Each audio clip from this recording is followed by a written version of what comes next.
Eventually going live here. Up. Here we go. I don't know about this lighting, wife. You don't like that one? I mean, it's okay. We could try it. This feels a little weird. It feels Hey, everyone.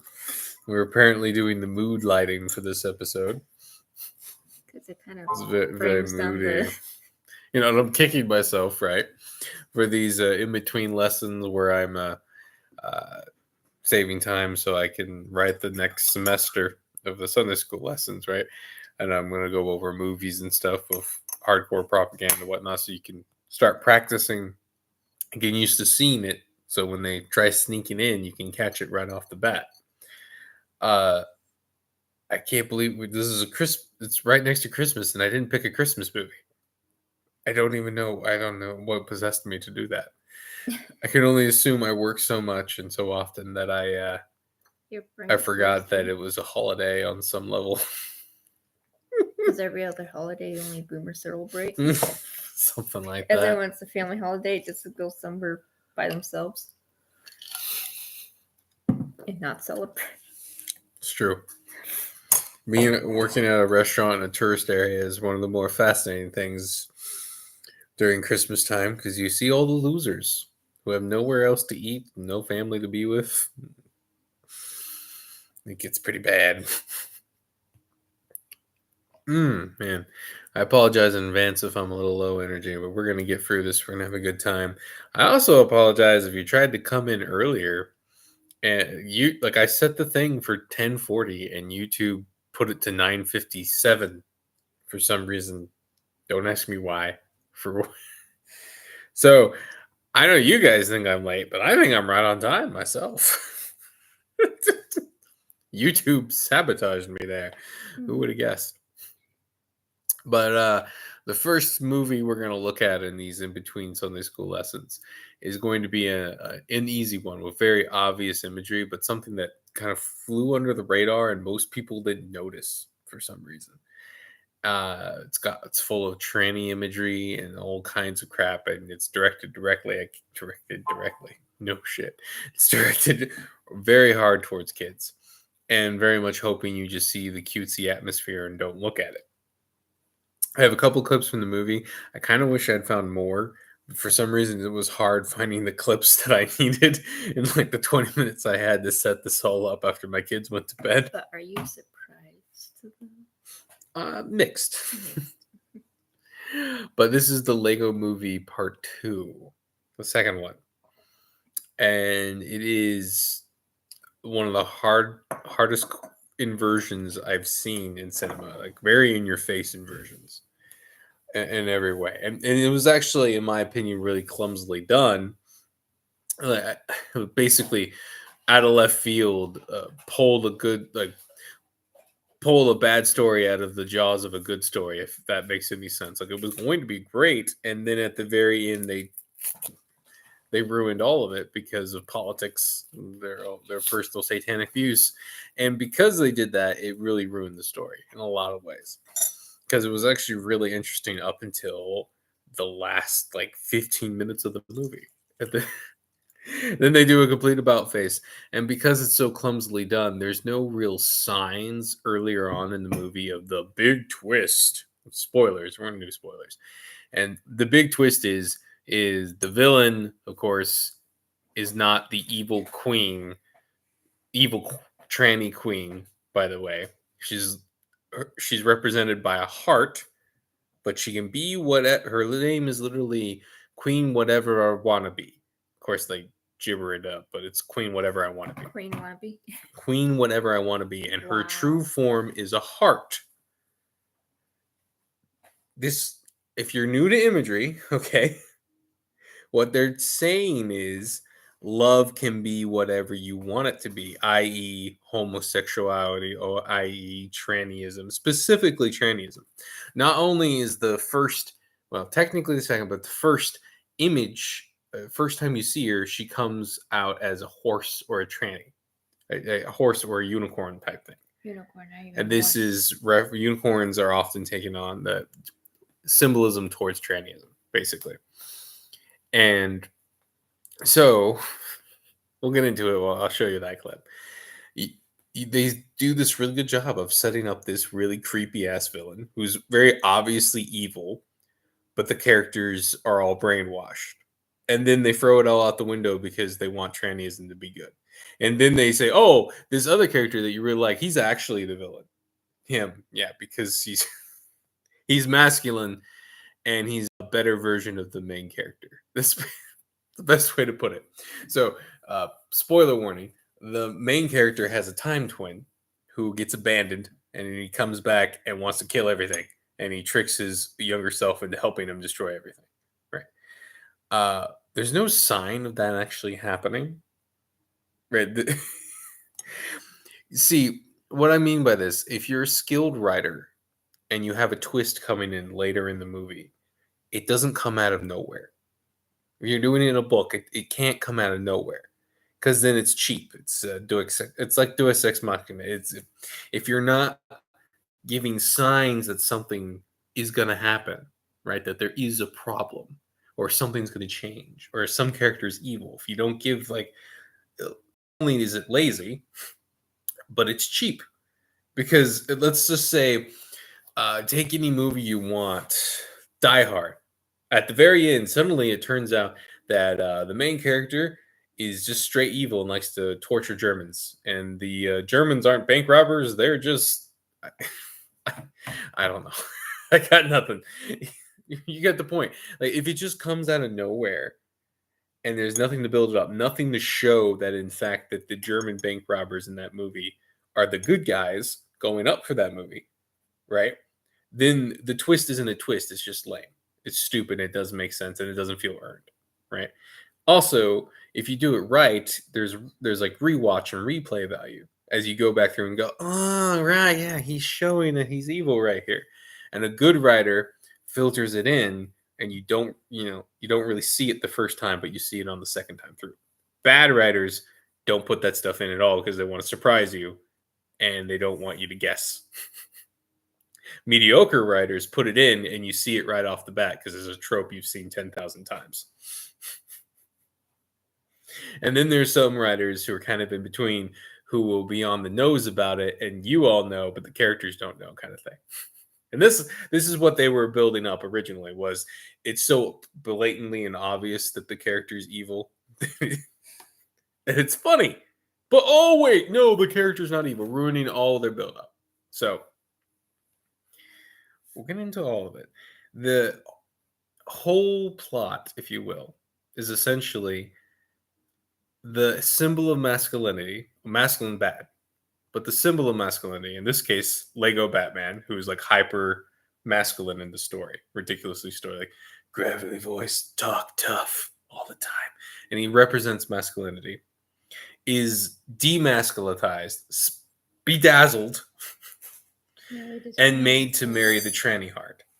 And him marrying the tranny heart and losing his masculinity will stave off the apocalypse and the death of the world. At every turn, masculine characters are demasculized. That's not the right word. I'm ridiculed and belittled. At the very end, for example, they're showing all this happy, wonderful stuff. If you don't know, this is like supposed to be a mixture, like a story within a story, and the idea is the overarching plot over the arching plot is there's a sister and a brother, and they're fighting over their Legos, and mom's a horrible parent, and rather than finding a proper solution or understanding that kids are going to fight over toys every now and then, decides that she's just going to get rid of all the Legos. Yeah, that's the Armageddon plot, right? So to the Legos, that's the Armageddon. Yeah. You could also ask why the hell, if they're trying to say that it's supposed to be synergy, like harmony between the brother and sister, why is the brother becoming gay and bedazzled? Why is he losing his masculinity to become what, a better sister for his sister and not a better brother? That's essentially what they're saying. Yeah, they're essentially, it's even worse. And again, marrying the tranny heart, the love can be whatever you want it to be heart, right? That can change into whatever form an obvious allegory for trannyism. Because guess what? God dictates what love is, right? The order, the set piece of what actual love is, what physical relations can be, what you are male or you are female. God dictates that. You are not whatever you want to be. You are what God made you. Now you can act in rebellion to that, but you are still what you are. I am not black. My wife is not an elf, though she looks like one sometimes. Only time I look like an elf. Okay. The attractive ones, not the Just ugly when you ones. do this one. I'm glad I watched that on the screen. It didn't look directly at your face. Oh, hey, we should actually. God, I hate that. Hey, We're back. we're back. There's a on this mouse. There's a button that hits back, and I hate Let it. me move my plate.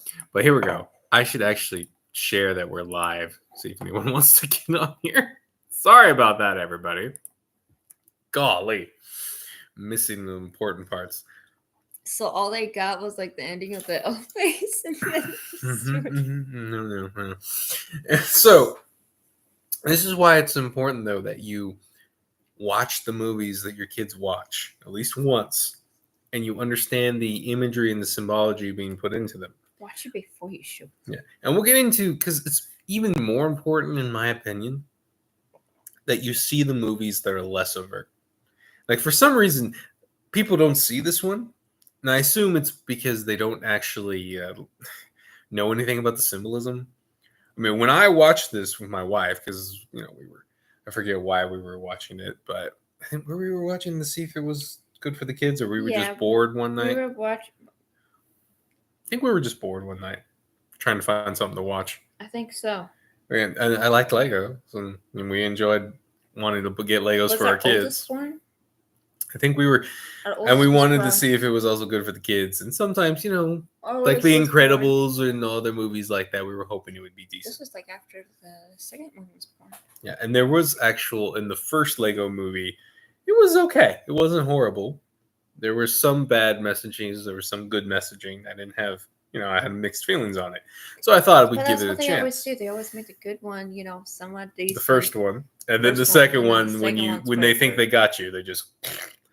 And then the third one, they really just... There was no third one on this guy.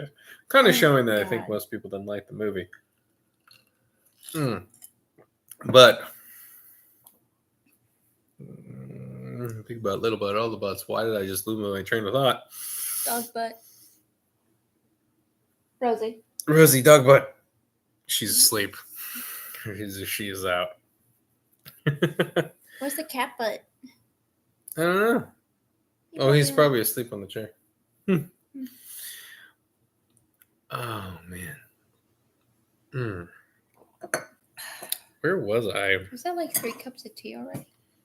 God, I don't know. I wasn't paying any attention. You're crazy. Just trying to hype up on caffeine and survive. It's actually non-caffeinated, I think. Well, that's rather counterproductive. Anyway, it don't say. What I mean is, the more dangerous movies are the objectively good movies that have this messaging mixed in. Those are the more dangerous ones because they're objectively well written.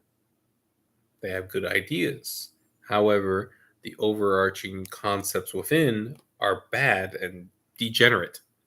In those sorts of situations, you have to understand that most people are not going to step back and go, I like this thing, but it's teaching horrible concepts, right? They're not going to be able to accept that. Most people are pure sheep when it comes to this thing. They're basically children. They're like, actually, we're going to show it. This is a great analogy for this in the movie, where I'll show you here, but basically their mind goes, I like this, therefore it must be good, right? I like alcohol, therefore drinking as much of it as I can. Oh, there it goes. Poor dog. No, there's extra lights on. But whatever you want to do. Discipline is important, right? being able to say no to your desires, especially when it's not good for you, is very important. Right? There are many men in like alpha positions, especially, who can't say no when a nice piece of meat in the form of a woman shows some ass. And guess what? That's not good for them. It turns out very bad. As we've seen, as I pointed out with King David, it goes really bad. In Solomon, it goes to the point where he's practically, according to a lot of the, if we go with some like the surrounding sources, even outside the Bible, hinting at witchcraft and stuff that he started doing because of all the women he was following. All that they said he's married a bunch of foreign wives, and they introduced their dark gods, and he started worshiping them too. It's amazing. It's amazing. Like everyone around, like, it's funny. I guess because of my upbringing, I will give it this positive thing. I've always had discipline in that area, and though I've had temptations, it's never been overwhelming. And it only really had a strong effect on me before I was married, for the most part. Now that I'm married, it helps. She's hot. She's a little tired right now. Didn't have time to get all nice for the stream, but she's hot. What's that look? Are you embarrassed? Poor little wifey. I mean, I know, but it just cracks me up every time hearing it out loud. But we all have our own temptations. And we'll watch the clip, because the clip, I think, highlights in a humorous fashion how people will, ironically, this movie situation, will follow, as Paul says, their desires and by them be enticed. So let me remind myself how to do this. Let me make sure it's working. We look like we're working. And then play it and then go play it. You want to be doubly the... Yeah, push play and see what happens. Her Majesty, Queen whatever Wanabe, Empress of the Sistar System.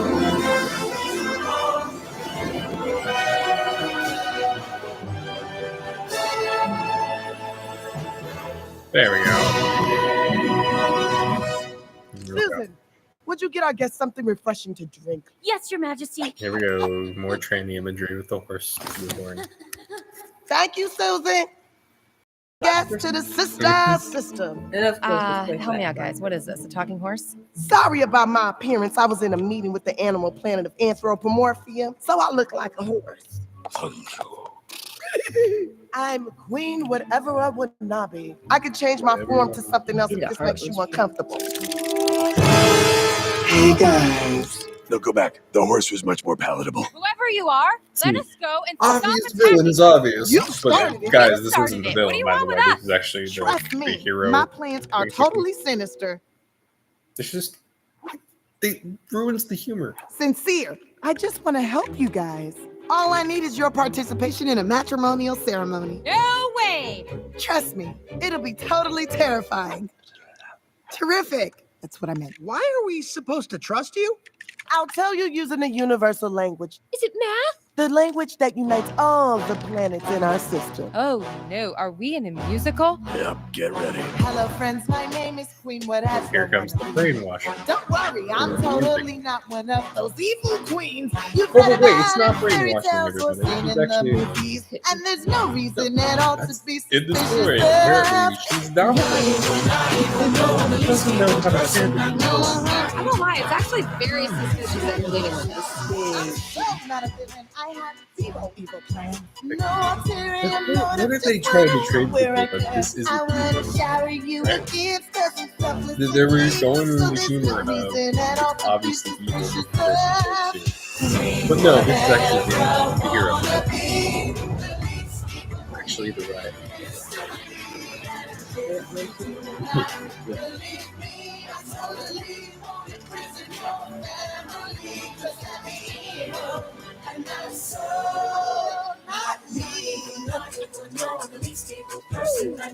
Really? Because I'm getting super evil vibes here. Jenny, do you like spaceships? Here we go. I think they are Enticed great. by their desire. Loving spaceships is my one defining trait. Well, now, my good friend, you can build the spaceships of your dreams on your very own planet with your own spaceship building scene. Come on, do not fall for that. Style happens to her. There's no reason all the Enticed by their desire. Yeah, I know she keeps saying that, but she's clearly an evil queen. Yeah, well, I'm not right. I want to remind you guys, she's not the villain. It's like a spider without a web or a queen without a fool. Hey, even her metaphors are suspicious. I've got a surprise for you. A planet that's really a pirate ship in the population your Her crew. story checks out. She's cool, not evil. What about me? Unikitty, what's the most glitter you can imagine? A lot. Times that by infinity. All right, man. Don't you try it, lady. I don't need anything. Oh, I know. That's why I'm going to give you half of everything. Like everything. Everything. She's rad. This chick gets me. Here are some other adjectives people use to describe me. Unduplicitous, unmalicious, unconniving, unnasty. You're clearly just adding "un" to words that describe you. Who, me? I'll be If she was the villain, she could put some song. It would be hilarious as you have an sign of don't give in to temptation. But because she's not the villain,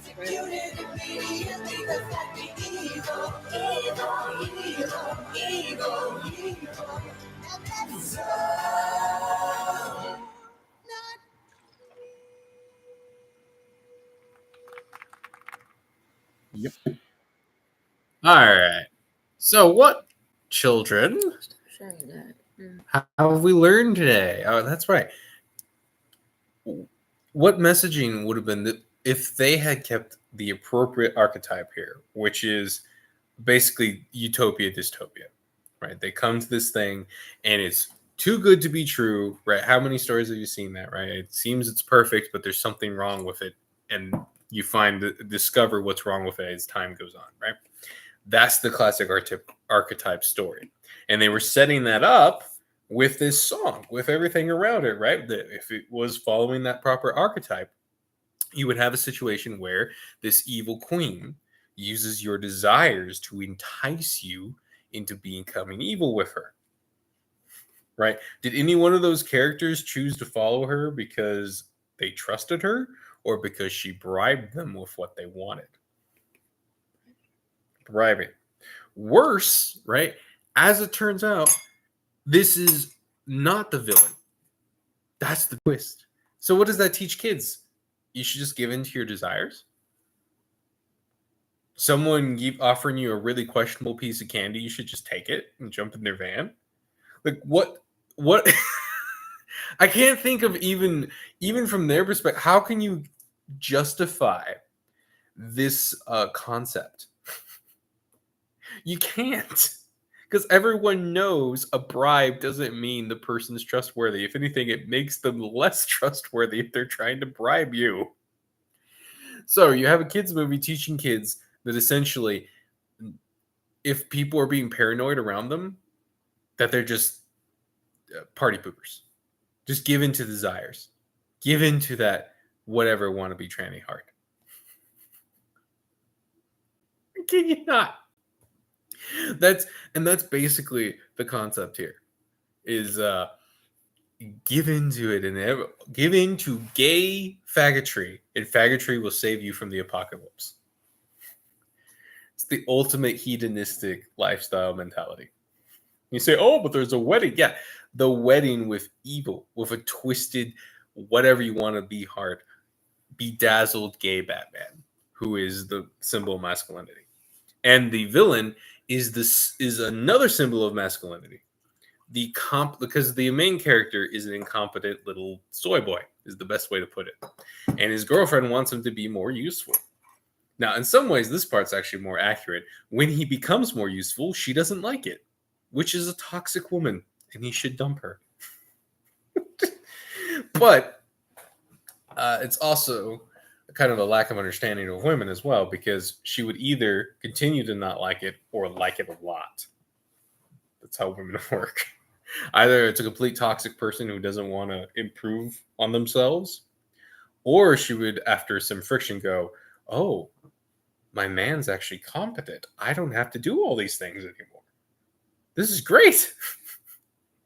The toxic woman, on the other hand, reacts to, "Oh shit, he's actually competent now, which makes me realize how incompetent of a woman I am. I can't handle that. I need him to, again, become that thing that I hate." It's very destructive. So she ends up wearing the pants. Mm-hmm. And Totally. so that's interesting, right? I wish I had more clips of that. Like, seriously, I need to have like a watch party for this in a Sunday school, just showing you guys all the propaganda is so thick in this movie, it hurts. And I forget when it came out. I think it came out in 2019, showing all the stuff. Later. Oldest was born in 2019. No, but it was an old movie by the time we watched it, like a couple years old. Really? Yeah. Showing everything that was in the agenda coming up, because it was delayed to 2019. Oh. So, right. When you take all this into the messaging coming out is quite harsh, quite anti-male. And again, the villain then is a version of the soy boy who has matured and become a capable male who can save everybody. Oh shoot, you're right. That is literally his villain arc. That is the literal villain, is someone capable of saving everybody. That's bad.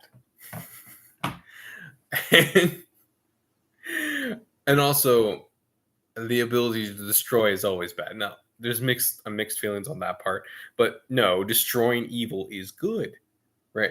And we'll get into this, where we'll go into the next thing, because the marriage ceremony is probably one of the most whacked out parts of this entire movie.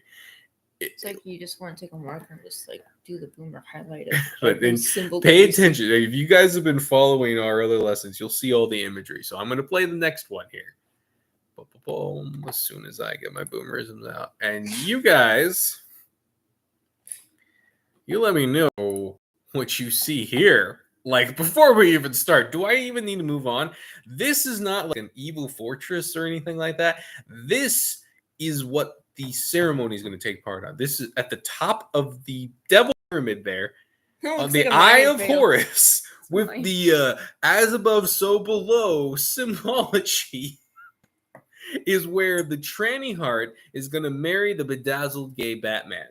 The symbol of masculinity, giving into the trannyism and the faggotry, and giving up its masculinity to stave off the apocalypse. Essentially, though, if we go into this a little further, what is that? That's sacrificing masculinity upon the altar of trannyism and faggotry will stave off the apocalypse and let the party continue forever, and everyone to have all the desires of their heart. That is essentially what the story is.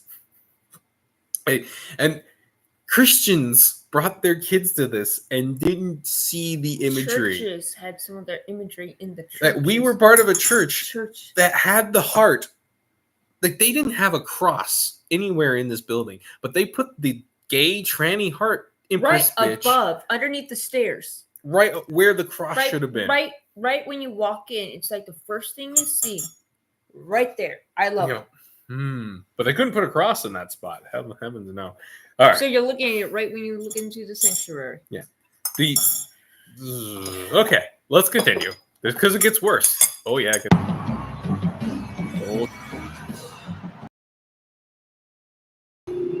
Citizens of the 11 planets of the Sistar system, I ask you to put your hands together. Okay, we have to rewind this. What is this? That's circular. Do you guys not see the one eye imagery with another pyramid within a pyramid? And then that's right there. Like, am I supposed to believe that that's accidental? Keep in mind, a triangle within a triangle is the... They have the petal symbol. Is the petal symbol. They also have the petal swirl. Yeah. Is the petal symbol.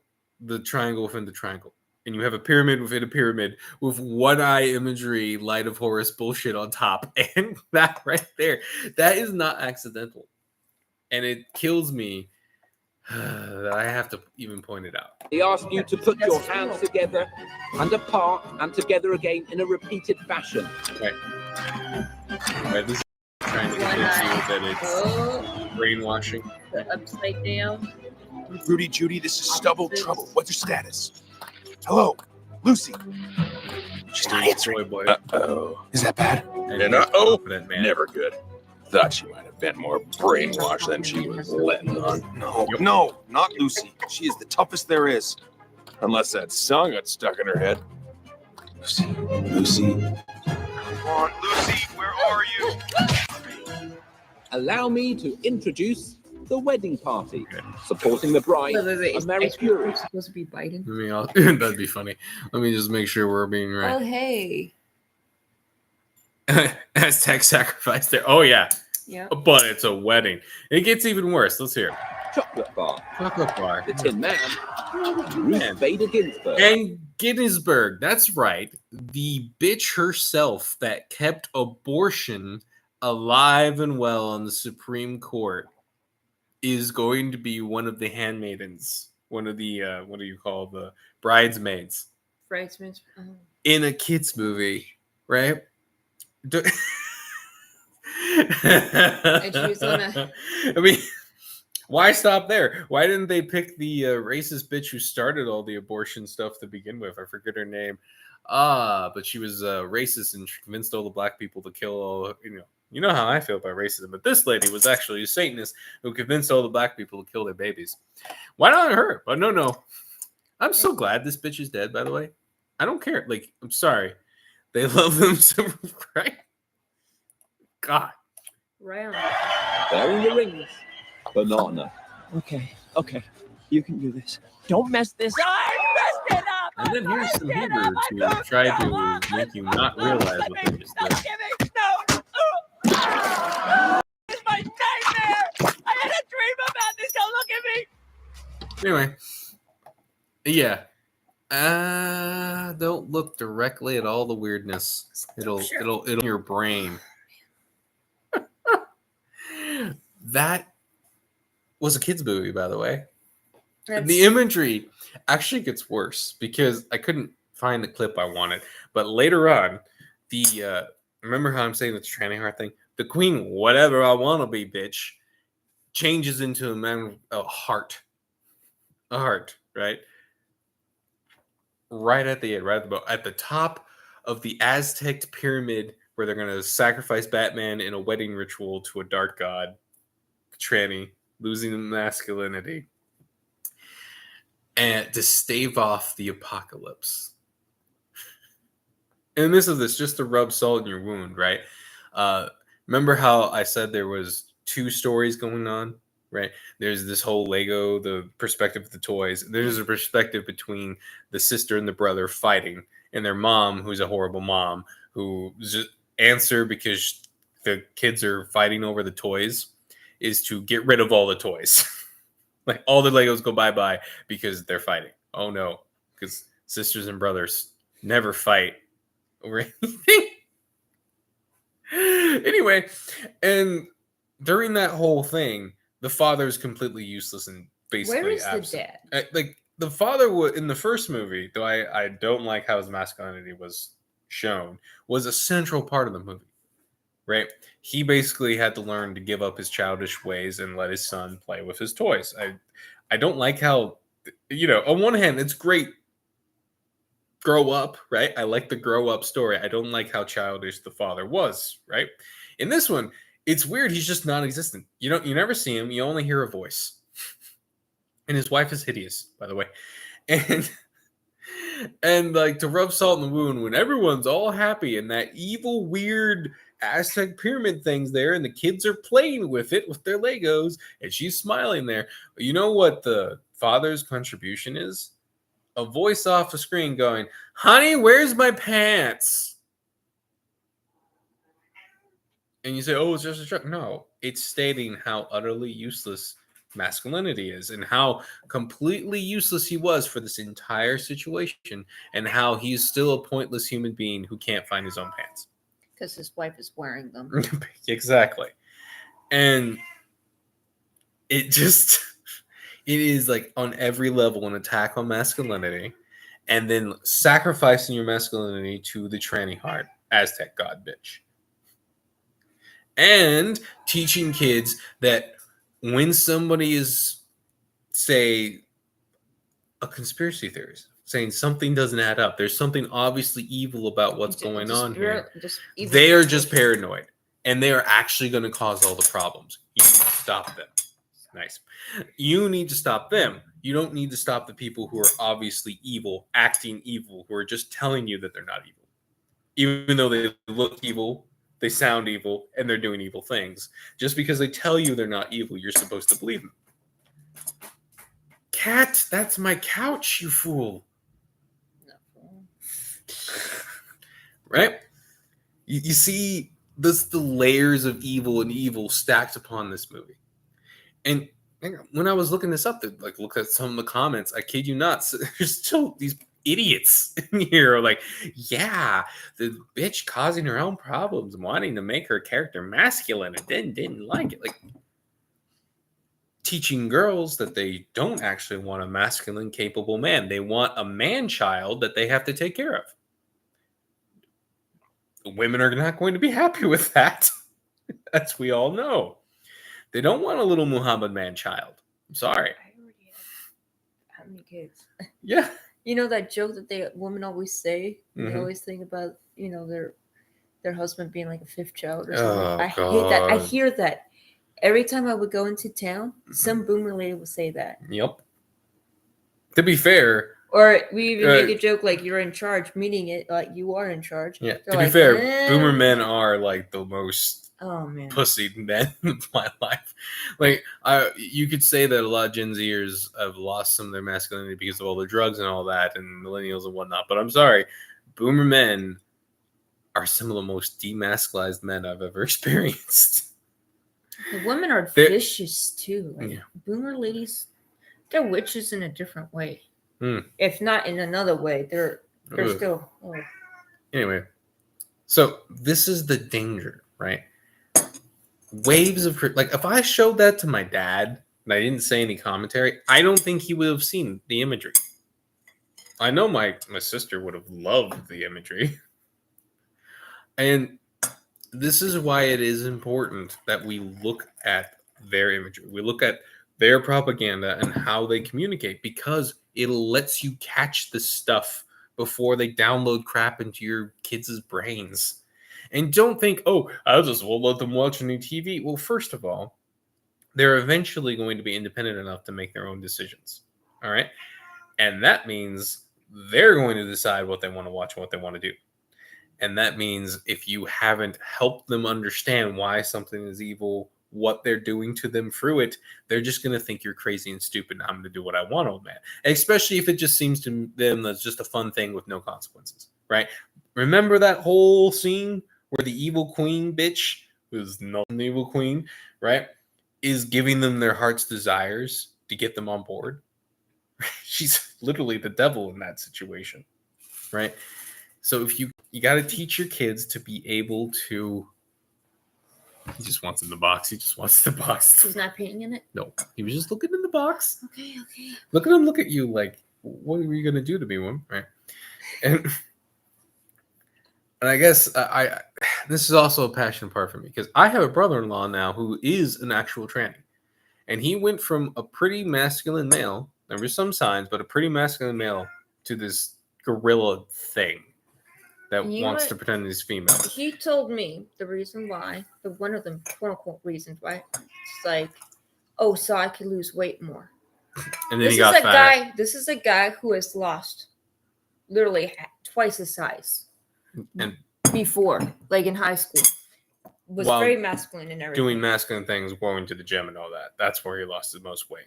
And then for some reason, that's the excuse he throws at me. Well, no. More to the point is he had a lot of discipline issues. He had a lot of trouble controlling himself in college. I was his roommate. I saw it. He made himself sick on candy. He had a lot of self-control issues, a lot of weird stuff you wouldn't expect because his mom was really controlling.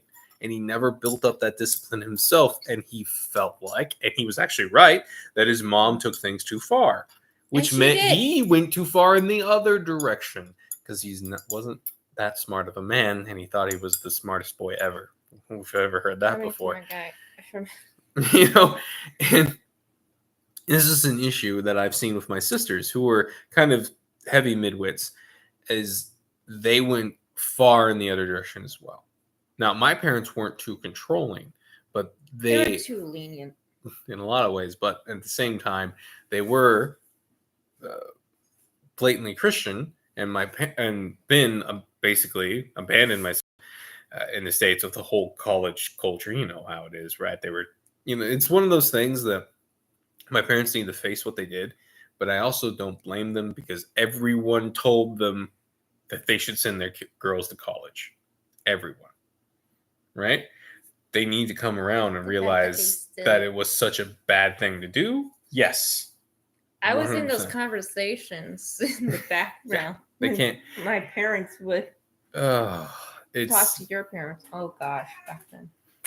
Yeah, and the complete refusal to hug the college industrial. Oh yeah, it chewed up my sisters. It spat them out. Disgusting people. Is disturbing. Even to the fact that some of the things that happened, your dad didn't even know. Yeah, it was hidden. Done. I don't need to go into it. I know. But the funny thing is, both my sisters' lives improved considerably when they actually did more of a traditional lifestyle. They didn't go all the way. They went just enough to improve their lives a bit, and then they went back, and then kept enough. So basically, they both found men who would marry them. Decent men, because they were very attractive women, which is part of the reason why I think they were, which is why I think they were so torn apart in college too, is because they were really attractive girls who were still semi-sweet and innocent, and they had no protection, nada, and they were estranged from my extended family because my parents drove us away from our extended family. This is a sore spot that one day I'll have to deal with, but. So my parents go back to the mission field. They're estranged from my extended family, who would have been great support and protection for them, but because they were prideful and all the influence from my parents, they refused to ever go to them for anything. They only went for holidays and basically ignored them and thought they were better than them. And just get me started on all of that. And I didn't know I was going to go down. I didn't know why I was going to go. I didn't think I'd go down that route in this episode, but lesson. And so, being pretty, thinking they're smart and capable and able to do anything and everything, and above propaganda. Of course, they were propagandized, destroyed, and spat out the other side. And then when they were finally smart enough to go the other way, do a little bit of the trad wife thing, not completely, just enough. Right, they kept a lot of their stupid politics, but they married men who pushed them down the route of kids, family, white picket fence, house situation, that kind of thing. Right? But of course, because those men weren't Christian themselves, they didn't push it all the way. Well, that and their work, their occupation has them away from that. Used to. Even the older sister, you remember? He doesn't go, he's an instructor now. Oh, okay, well. So he's home every night. But because of that, because they were largely agnostic, is probably the best way to describe both of them. Largely agnostic. They didn't take things all the way. And now there's a bunch of seams and cracks popping up that I'm very annoyed at. And my parents, because they won't face their mistakes, can't face the problem head on. And my sisters, who love my parents, can't bring themselves to blame them, so they blame God. That's the danger, people. When you mess up bad as a parent and you're a Christian, you are a representative of God. Whether you're a good one or not, you are that thing. Especially as the man, you are the father. You are God's representative as the Father in heaven, right? You are his representative on earth. Head of the family. Yeah. Head of the church. You don't do that right, and you're Christian and you're upfront about it, guess what? They're going to blame God before they blame you. That's the breaks. That's the responsibility you have as a strong Christian man, is that you represent God whether you want to or not. And so your mistakes will reflect on him. Sucks. It's especially weird with my atheist sister, because like I can tell by the way she talks, she hates God, but it's like, you don't believe he exists. How do you hate something so bad that doesn't exist to you? Like, what? Clearly he does exist to you, and you despise him. And you should be mad at your father who abandoned you. But that's too hard. Instead of being a family. Yeah, that's too hard. That's too hard to accept that my dad abandoned her. Because she would also have to view herself as a victim, by the way. I mean, it was crazy when I saw what she wrote in your yearbook. Yeah, the change is pretty intense, isn't it? Very intense. Like, disturbingly intense. It's bipolar intense. Yeah. And it's sad. And it's funny talking about this with my wife, because she never saw what my sisters were. I mean, she's briefly, because we grew up together. She saw them briefly every now and then, but I knew what they were before this change. And it's one of those things. It's like it's like they're already dead, and it's horrible. Like it's that part of them is so dead and gone, and you feel the pain of loss, and you don't see much of it in them anymore. It's sad. It's disturbing. Perhaps this is why I feel so strongly about these subjects, because to get to the point where men like my dad were so influenced that they thought that the only appropriate response for his children was college. Oh, I'm curious what you're writing here, Feliz Concorder. That was the conundrum which eventually drove me away from atheistic thought.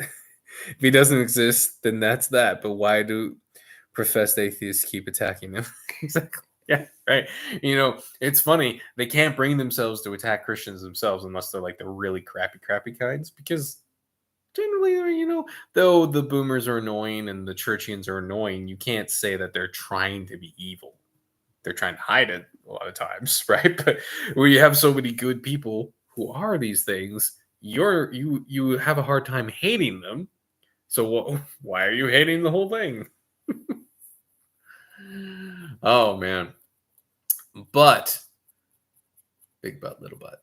Getting back to the point. What was my point? Oh, wow. You can tell I work today. But this is get someone like my dad to the point where he thought that the only place for his children was college. It was to have culture in complete lockstep. Well, it's also that view about everything in America is good. They're safe there. That false sense of security. They had that for a long time. They don't have that anymore, but But my parents in particular, right, were the type of people that could push away. But everything in their culture told them they wanted what was best for their kids, and everything around them told them that was college, despite some obvious facts to the contrary. Things that they could have seen if they wanted to. I, for example, when it was my turn, told my dad I didn't want to go to college. I couldn't put it to words quite yet. I was smart enough to know I didn't want to go. I was smart enough to know I didn't want the debt. But I wasn't brave enough yet to tell him no. That's a failing on me that we're talking decades to get to the point where I can tell that man no properly. And I'm embarrassed. And I feel horrible for my family that they had to wait for me this long to get to the point where I can say no to him properly. Which is weird. Because I thought in high school, I thought I could say no to him fine. I remember one time he was demanding we were going to go pick up some team of people who were going to go build. They weren't even a construction team. They were going to do something. Yeah, it was one of those church teams that sometimes they kind of build, but they don't build. Yeah, They always have a woman outreach. And anyway, I was refusing change out of my tank top because I was annoyed that I was being roped into going, and I was a very rebellious jungle boy. There are a lot in America. There are people who that, if you're and he was demanding that I put it, and I just said no, I wasn't going to do it. You weren't going to stop me. And at that point too, I was kind of bigger than him, so spanking was out of the question. Like, he would still spank my sisters up to that age, but me, what was he going to do? Like, he couldn't physically hurt me at that point, and if he did, I'd probably break him. So what? What do you do when there's like and then it's like, what is he going to do? Ground me? I'm like, what? Sure, ground me, old man. I'll just read books in my room all day. Oh, wait, I tend to do that anyway. So what are you going to do? Like, wait, ground me from leaving the house. Oh, well, I wanted to stay home anyhow. Like, I remember one time he grounded me from video games, and I was so pissed that he thought that would get that was like a video game. That's right? What everybody told him. That I admit I was a bit of a brat. I punished my mom and dad. I didn't leave my room for like a week. Like, I wasn't sequestered. I just ignored them for a week and read books. That's hilarious. My dad was like, eventually, like, came into my room, like, all kind of like put out and embarrassed, and said, "Look, you can do what you want." And for me, it was like this pride thing as a kid. I wanted him to understand that video games to me were just an easy thing to do. They were my relaxation, right? They were the easy thing that I could shut my brain off for. I could speed run Jack and Dexter 2, Jack 2. Sometimes I forget Dexter's not in the day. Jack 2 for the 10 billionth time. I got so good at that I could do it in a day. I know some people could probably do it in hours, but No, that's a bad idea. Cat, what are you doing? That's a Christmas tree, you idiot. Right? And the funny thing was, I was still like staying up till midnight reading books in my room. I was going to say you still do that, but yeah. I haven't found books I like as much. I need to work. I know there's classics out there. I got stuff I got to read. Get a couple good ones. I know. I need to. I got out of the habit. It's funny. You can actually get out of the habit of reading, even if you're a ferocious reader like I was back in the day. And I still am. But I trained myself wrong. I was driving like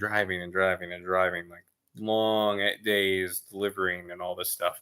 And so I would listen to audiobooks, which was my jam. It was easy and fun. But now I got out of the practice of reading actual books, and I got to retrain my brain to do it more. It doesn't help that like all modern books are crap now, and I've read all the ones I really like. I do, like, if I get the inkling, I can reread Lord of the Rings really fast. Really enjoy that. But I don't know why I'm talking about this right now. Tangents. You guys like tangents. Like, to give you an example, the kind of reader I was, because of my evangelical upbringing, and the fact that my dad didn't really read. He read the only thing he read, I swear. What does he do? Don't ask. But the only thing is he would have this big library of books, and I don't remember him ever actually reading any of them. There were a bunch of reference books, and they were all like Bible boring theological books but every missioner has not interesting ones. Okay, it's like boring ones too. Like I read Bonhoeffer once, just because, like, for other stuff. He never read Bonhoeffer or something like that. And I'm not even saying Bonhoeffer was the best. Like, okay, he married a 17-year-old when he was 40. Obviously, it's not the best. I'm uncomfortable with some of the things he did, right? But, right, why did I read more than he did on that front? Anyway, so in college, I'd never heard about Dune before, even though I'd done lots of sci-fi and stuff. So one of my friends, who ironically, she's a tranny now too. There was a lot of trannies at my school after we left. And it was a Christian school. Yeah, this was like where all the pastors' kids would go to, missionary kids would go. Some missionaries came out of the school, and yet it's shocking the amount of people that we know. Missionary kids, particularly. In particular, sons and daughters with our organization that are trannies now. Like, it's a small pool of people. Why do I know almost double digits trannies in it? It's very disturbing. And it's like, I remember when my parents were telling everybody, when they were in the States on itineration, oh yeah, my son goes to this school, blah blah blah blah blah. Yep. And they're like, oh yeah, our daughter goes there, or blah blah blah. All the pastors are sending their kids there. Yep. And my roommate was a tranny. One of my friends around me became trannies. Awkward. That's not a coincidence. Anyway, so this lady who was a nice enough girl back then, before things got weird, she handed me a copy of Dune and said, "Hey, read this," because she found out I never read it. I'm like, oh, "Okay." The original one with the original story, and not knowing what it was a big book, but I thought, because in college your classes are like off and on, like Monday, Tuesday, Wednesday. She either gave me, I can't remember if it was Tuesday or Monday, and I thought, oh crap, she's gonna want the book back on Wednesday. I gotta read this, so I read it in 2 days. College life was whacked out, man. I mean, I had nothing. There. Have you mentioned her before? You've seen her. I'm pretty sure with other missionaries you knew. And there was I don't remember. I just remember reading some books with her and some other people. Yeah. I mean, it was also college. Like, this was my time of like the devil enticing me with desires. Ironically, not what you're thinking, though there was some females involved, but it never got easy. It never got, God was with me the whole time, and he kept me from making any intense mistakes. Embarrassing mistakes with women, but never like, marriage-breaking mistakes. She's looking at me right now. Oh, wait, she looked away.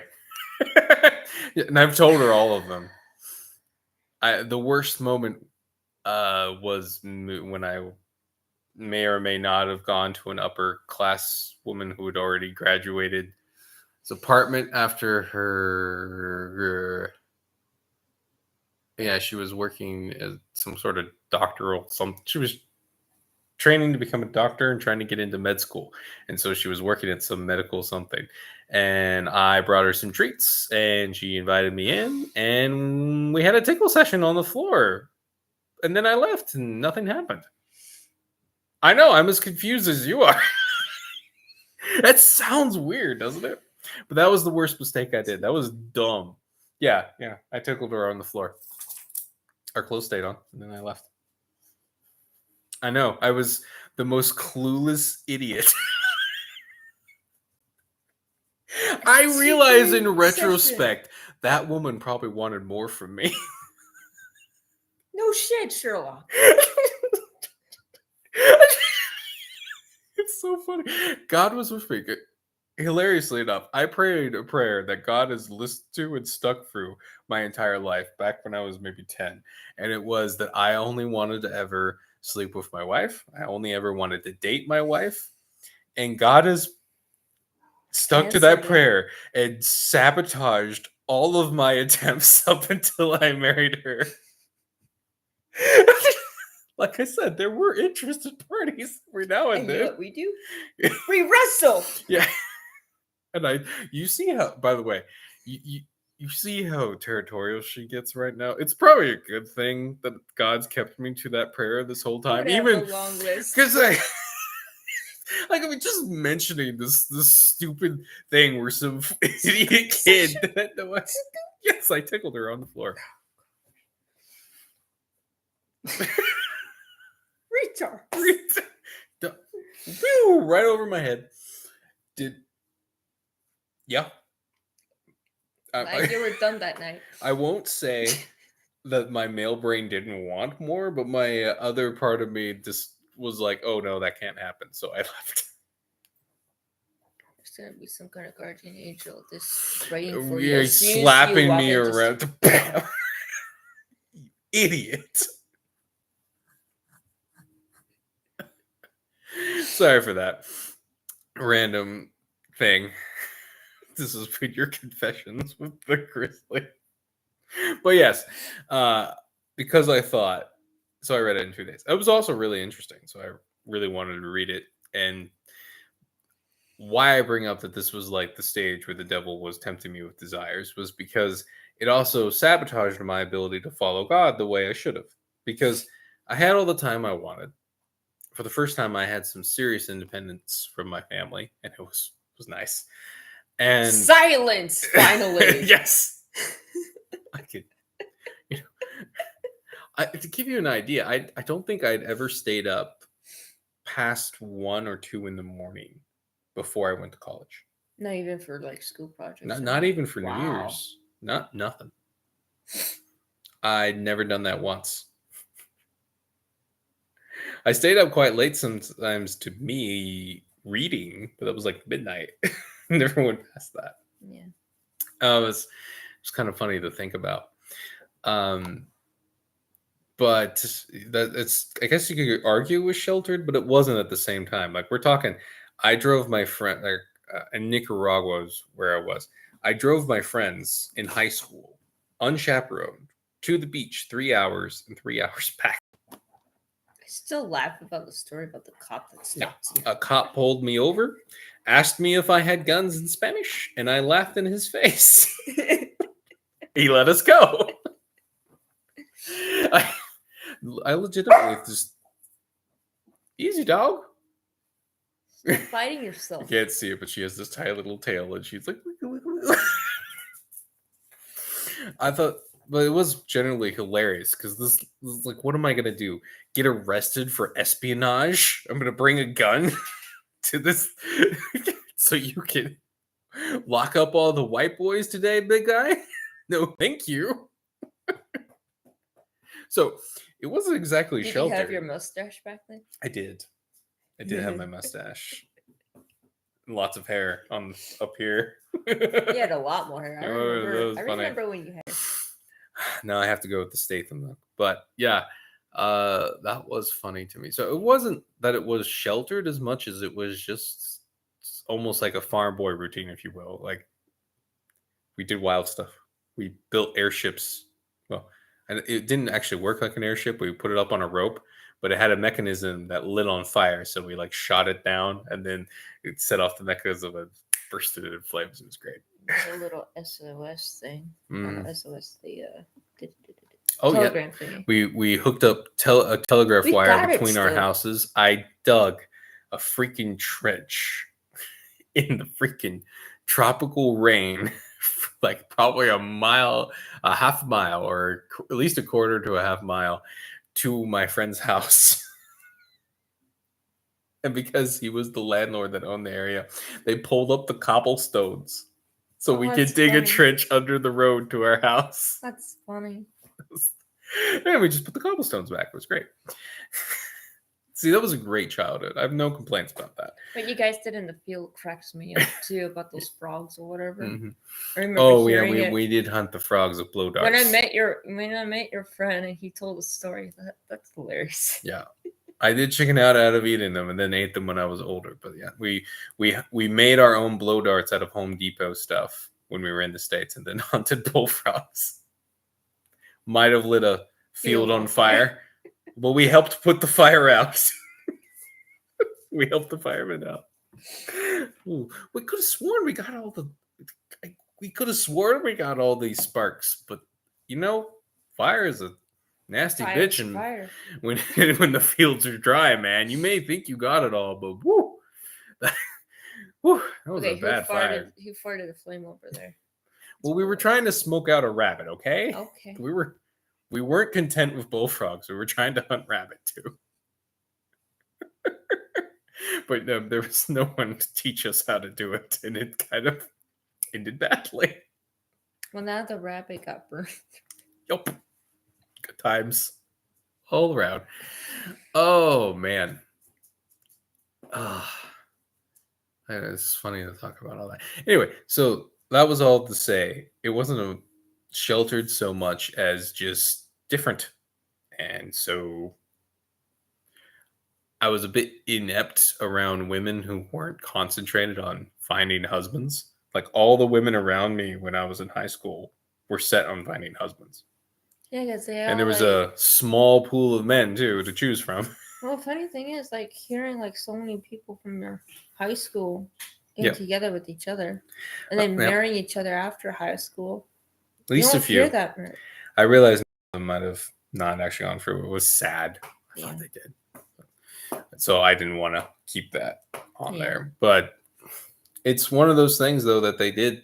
Most of them did marry their sweethearts. And it shows me how different things could be. Like, if you got rid of all this college bullshit, don't get me wrong, you need places of learning. But the problem is, and this is actually something that my dad dealt with in Nicaragua, was right. He would before he started a Bible school because in the jungles, right, they were having trouble finding pastors for the various churches that were popping up all over the jungle, and there'd be and they had trouble with the pastors that would pop up because they wouldn't be trained and they wouldn't know what they were doing, and you had some problems coming up. You know how that goes, and so they would pay. People in the States would pay, or the village would get together and send them off to a Bible school in the capital city, Managua. And things were a little more comfortable in Managua, if you know what I mean. They didn't have to walk 20 miles to get to church, that kind of thing. And they wouldn't want to go back. So time and time again, they'd stay in Managua and they wouldn't go back to pastor out in their home village. Right? This is what college does in a lot of ways. And again, it's the devil offering all those desires, the desires of your heart. Ironically, most people don't get all their desires in college, but it's just the a little taste of the taste, or even just the possibility of it being there is enough to get them to chase it. And you see that cat just staring at those flashing lights over there. He's mesmerized. Anyway, and that's kind of what happened to me. So much, but it was more to that for me too, because God made it clear that He wanted me to drop out of college.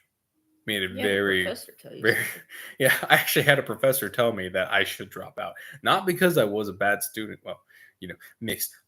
I aced that man's classes. I never even studied for any of his tests, and they were all higher end history courses. I didn't need to. I just understood all the stuff. Now I want to go back and watch Mosquito Coasters. Check for good evil messaging. You should. God, though, it's painful, man. Like, Lethal Weapon was one of my wife and I's, actually, both of ours, one of our favorite, just, popcorn movies, fun stuff. But especially Lethal Weapon 2, but even the first all of them. But Lethal Weapon 2 and specifically, just the propaganda is so thick. It's got hilarious lines. It's fun, but you just see how out of the way they went to find white villains, right? White drug dealers. So the best they could do was make them South African.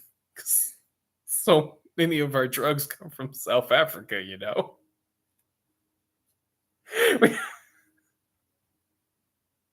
Last I checked, most of the poppy fields in the world are in Afghanistan. And then, this thing called crack cocaine generally comes from more tropical places.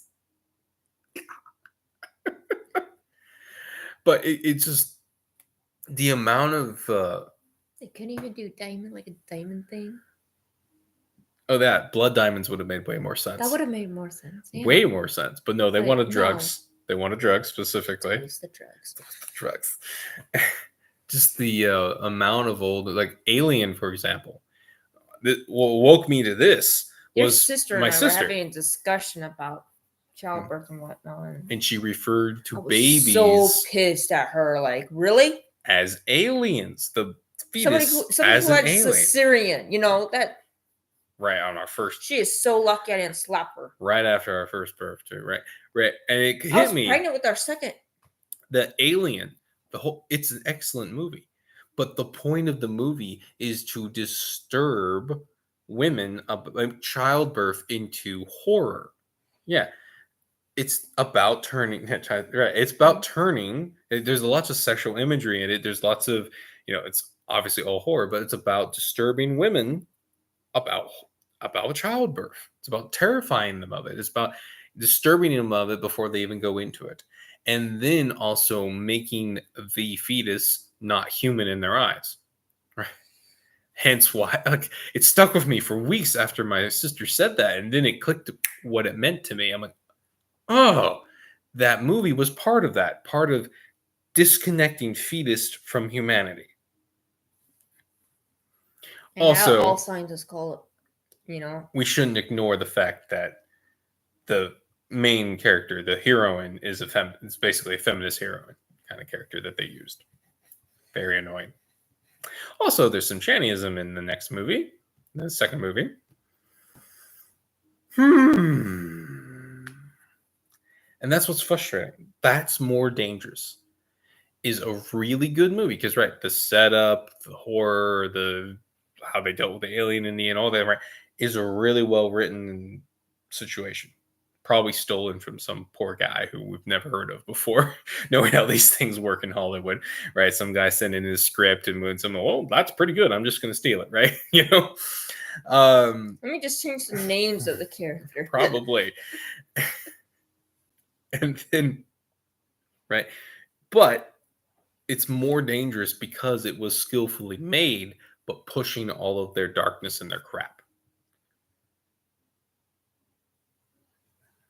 Yeah, very rampant in science fiction, especially the feminist part. Trust me, I'm a Stargate fan. God, that was the worst going back through Stargate and realizing just all the anti-Christian stuff in it. And all the push for Buddhism. And literally the evil, right, the Ori, the final villains, what are they? They're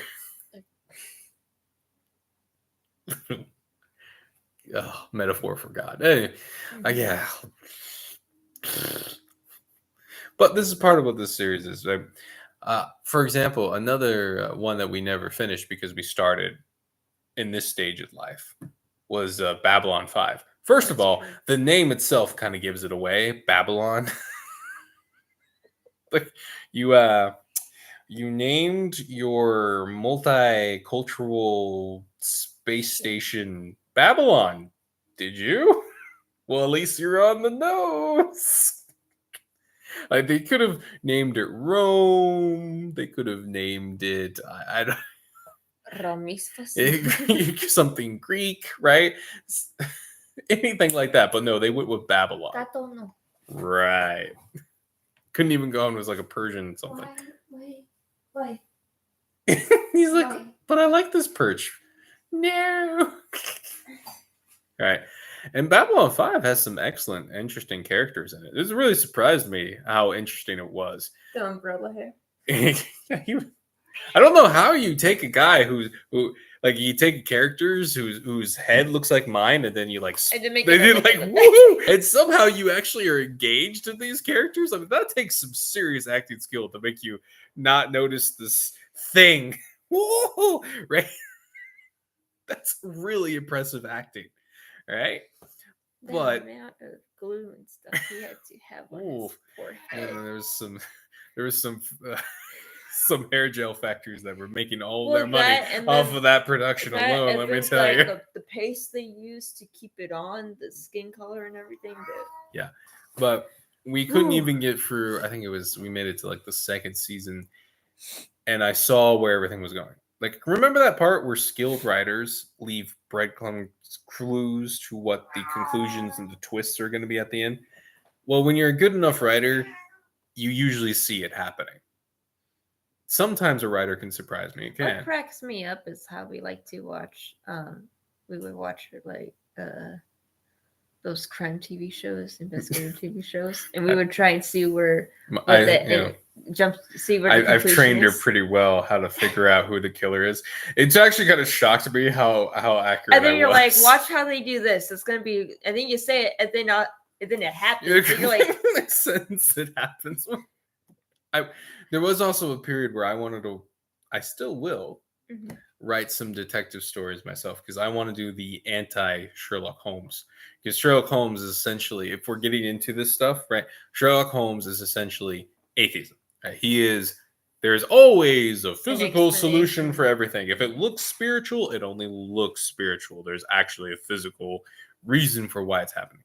What is the entire story of the Beast of... the story about the Hound, there's always some stupid, realistic, quote unquote, reason for why that hound is there, and it's not actually a beast, right? He is essentially Scooby Doo. Scooby Doo was the child propaganda format for this, which is all the monsters are always fake. There's always conspiracy, right? There's always a logical solution. That's always the point.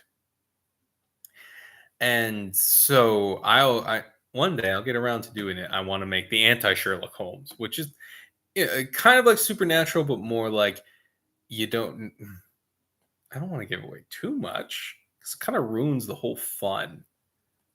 But anyway, the point is, for my research for the anti-Sherlock Holmes, the anti-Sherlock Holmes book, I learned a lot of the detective show tropes. So now most detective shows, I pick up pretty fast where we're going. We have mental bingo games, right?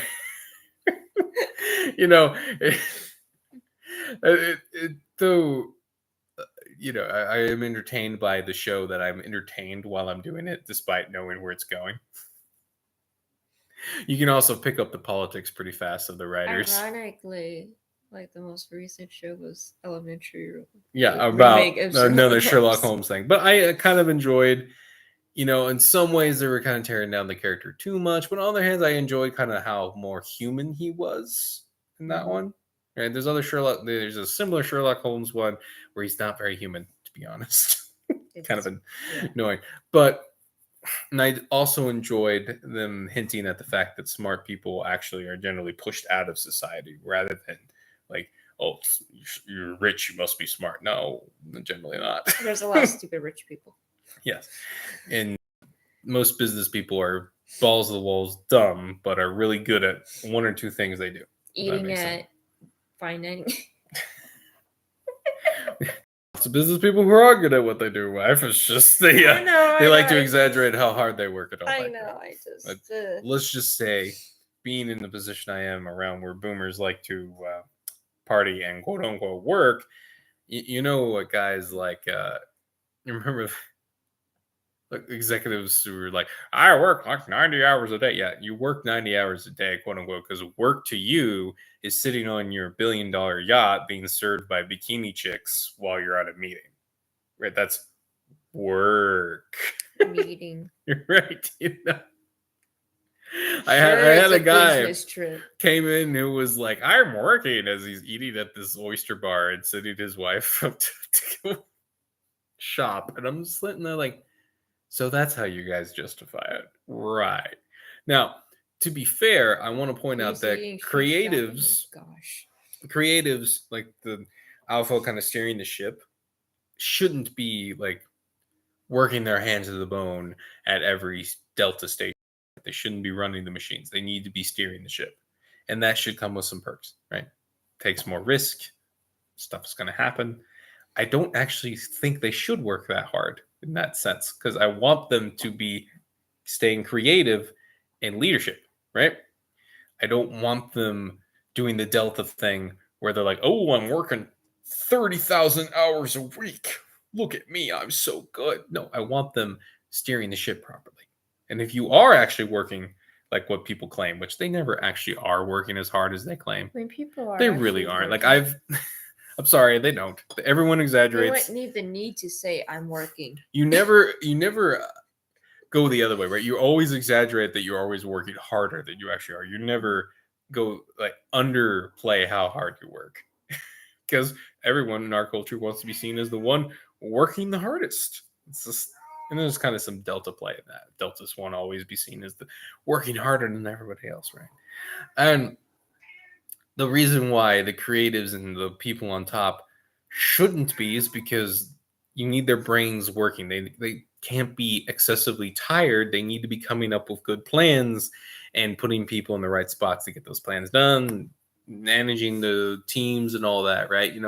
That's what you need them to be doing. And it's an important role, and they should, because they take on more risk, make some more money off it. Yeah, what I get take way more risk than necessary. What I get annoyed with is when you have guys like what's his face? The spaceship and the annoying dude. Daniels? No. Huh? A real person. Oh, a Why? real person. My bad. A real person. A real CEO. You heard me. The guy, the Tesla guy. Elon Musk. Elon Musk, right? Going on like and saying, oh, like I work like 20 hours a week or 16 hours a day or something And like all that. I got was this crappy truck. It's great, Rick. Telling normal people these ridiculous things because A, they're trying to look like they're part of the Deltas, so Deltas trust them more. B, it's because they have imposter syndrome, especially a lot of modern CEOs who are there not because they're good at their job, but because they're excellent financiers, right? They gambled at the right time, at the right place, and have the right connections, and thus they get their nice golden parachute on the way down, right? Like most Walking. modern CEOs are literally burning their businesses into the ground to get their golden parachute and leave. That is not a good businessman. That's a great locust. That's a great horrible person just stealing everybody's money on your way out, right? Eat the chocolate, believe the rack. But right, but like, and they tell because you have a lot of people who want to make it in life and they want to work hard and they're willing to work hard and they're willing to put the work in a lot of times. But what's more important, like if you want your own business, like you want to get to that point, you do need to work really hard. But if you want to be in that creative, almost CEO leadership role, it's more than just working hard. It's the right kind of work in the right place. It's a funny thing. And of course, a lot of these guys, because, their wealth is fake. Elon Musk is a great example of this, right? Like, Yeah, he walks into work with a faucet sink. I'm working. No, but particularly, you know how big time CEOs are paid, right? They are paid in stocks. Yes. Right? You know how that works? How do they get their money then? They don't sell their stocks. They use those stocks as collateral for loans. So whenever there's collateral damage. Well, stuff, no, it's like, hey, I'm worth this much in this. Give me this loan worth this amount. And that's what their money is. It's a weird debt scheme based off of the value of their stocks. Yeah, that's why they don't own anything and they don't pass anything down. It's literally just the devil's stuff. Right? Does that really sound like to someone who's actually rich to you? No, it's it sounds swishing money around. It's just swishing a number over here. That's just a con man. That's all that is. That's just a con man. Now, to be fair, they figured out the game and they're conning it. But there's a reason why that guy wore the Devil's Champion suit for Halloween, if you know what I mean. So naturally, a lot of these guys have imposter syndrome. So they want and they know that all the deltas under them working in their organizations, and especially Gen Z and all these other people are really feeling Rosie are really getting annoyed with their class of people. So they're trying to say, hey, I belong here. I deserve all this stuff that I have, right? I deserve all the cars and the nice stuff and all the right to make all your lives miserable by forcing you back to work and all, forcing you back into the office and all this other shit, right? And so they're like, I'm working harder than you are. If you worked as hard as me, you would be just as accomplished. No, I'm sorry. I know plenty of people who work themselves into the ground and have virtually nothing to show for it. Myself included in a lot of the jobs I was in, by the way. The amount of people that used my work ethic is disgusting. The technocratic faction of cabal. Yeah, exactly. And yeah, it's one of those things. It's really disgusts me more too, because if I can use an example in the Animal Farm, all right, this is the very simplistic book that what's his about face? Communism. Yeah, about communism. I'm so tired. I can't remember the author's name. Big time author. He wrote 1984 as well. That guy. We have that book over there, but I'm gonna search the internet for his name. Yeah, can't think. It starts with an O, and I'm so tired right now. I can't think of this obvious name. That is a really weird. It's odd. Brave. Orwell. Yes, thank you, George Orwell. It's so embarrassing. That's like forgetting J.R. Tolkien, but Tolkien was a way better writer. Orwell was just describing what he saw. In an Animal Farm, there's this whole situation where there's the horse, and the horse represents the working class and what the deltas, but the working class core of the deltas. And they literally work them into the ground and then they sell them for glue. This is what the locust class does. And this is what they're doing when they're encouraging these people to like get 5 jobs and work, never sleep, and constantly work hard when they themselves are definitely not doing that, right? And they're like counting at work when they're on their yachts and stuff, and meetings and crap, right? You know, and playing little money games with loans and whatnot, right? That's what they're counting as work. And they're pushing these people to work themselves into the ground, and they can make as much money off of them as possible as they die. And then they're going to sell them for all they're worth, is essentially what they're going to do. Orwell was very right. This is what this kind of person does. And the whole time, they're just a snake oil salesman, giving them that carrot of their dreams. Like, hey, you'll make it if you just work a little harder. If you just work a little harder for the company, you'll make it. You'll make it. And then they just burn them out. And they have all kinds of excuses. Like, not all of them are just straight up evil people who think of themselves as Satan's champion, like Elon Musk, right? There's some of them are kind of middle of the road people who will convince themselves that they're all right, that they're paying them enough. They're giving them bonuses. Hey, I didn't make them, I paid them for a whole 8 hours of it, right? It's the boomers in a nutshell on that one, right? But you have plenty of kind of the middle road, not that evil, but convincing themselves that what they're doing isn't that bad.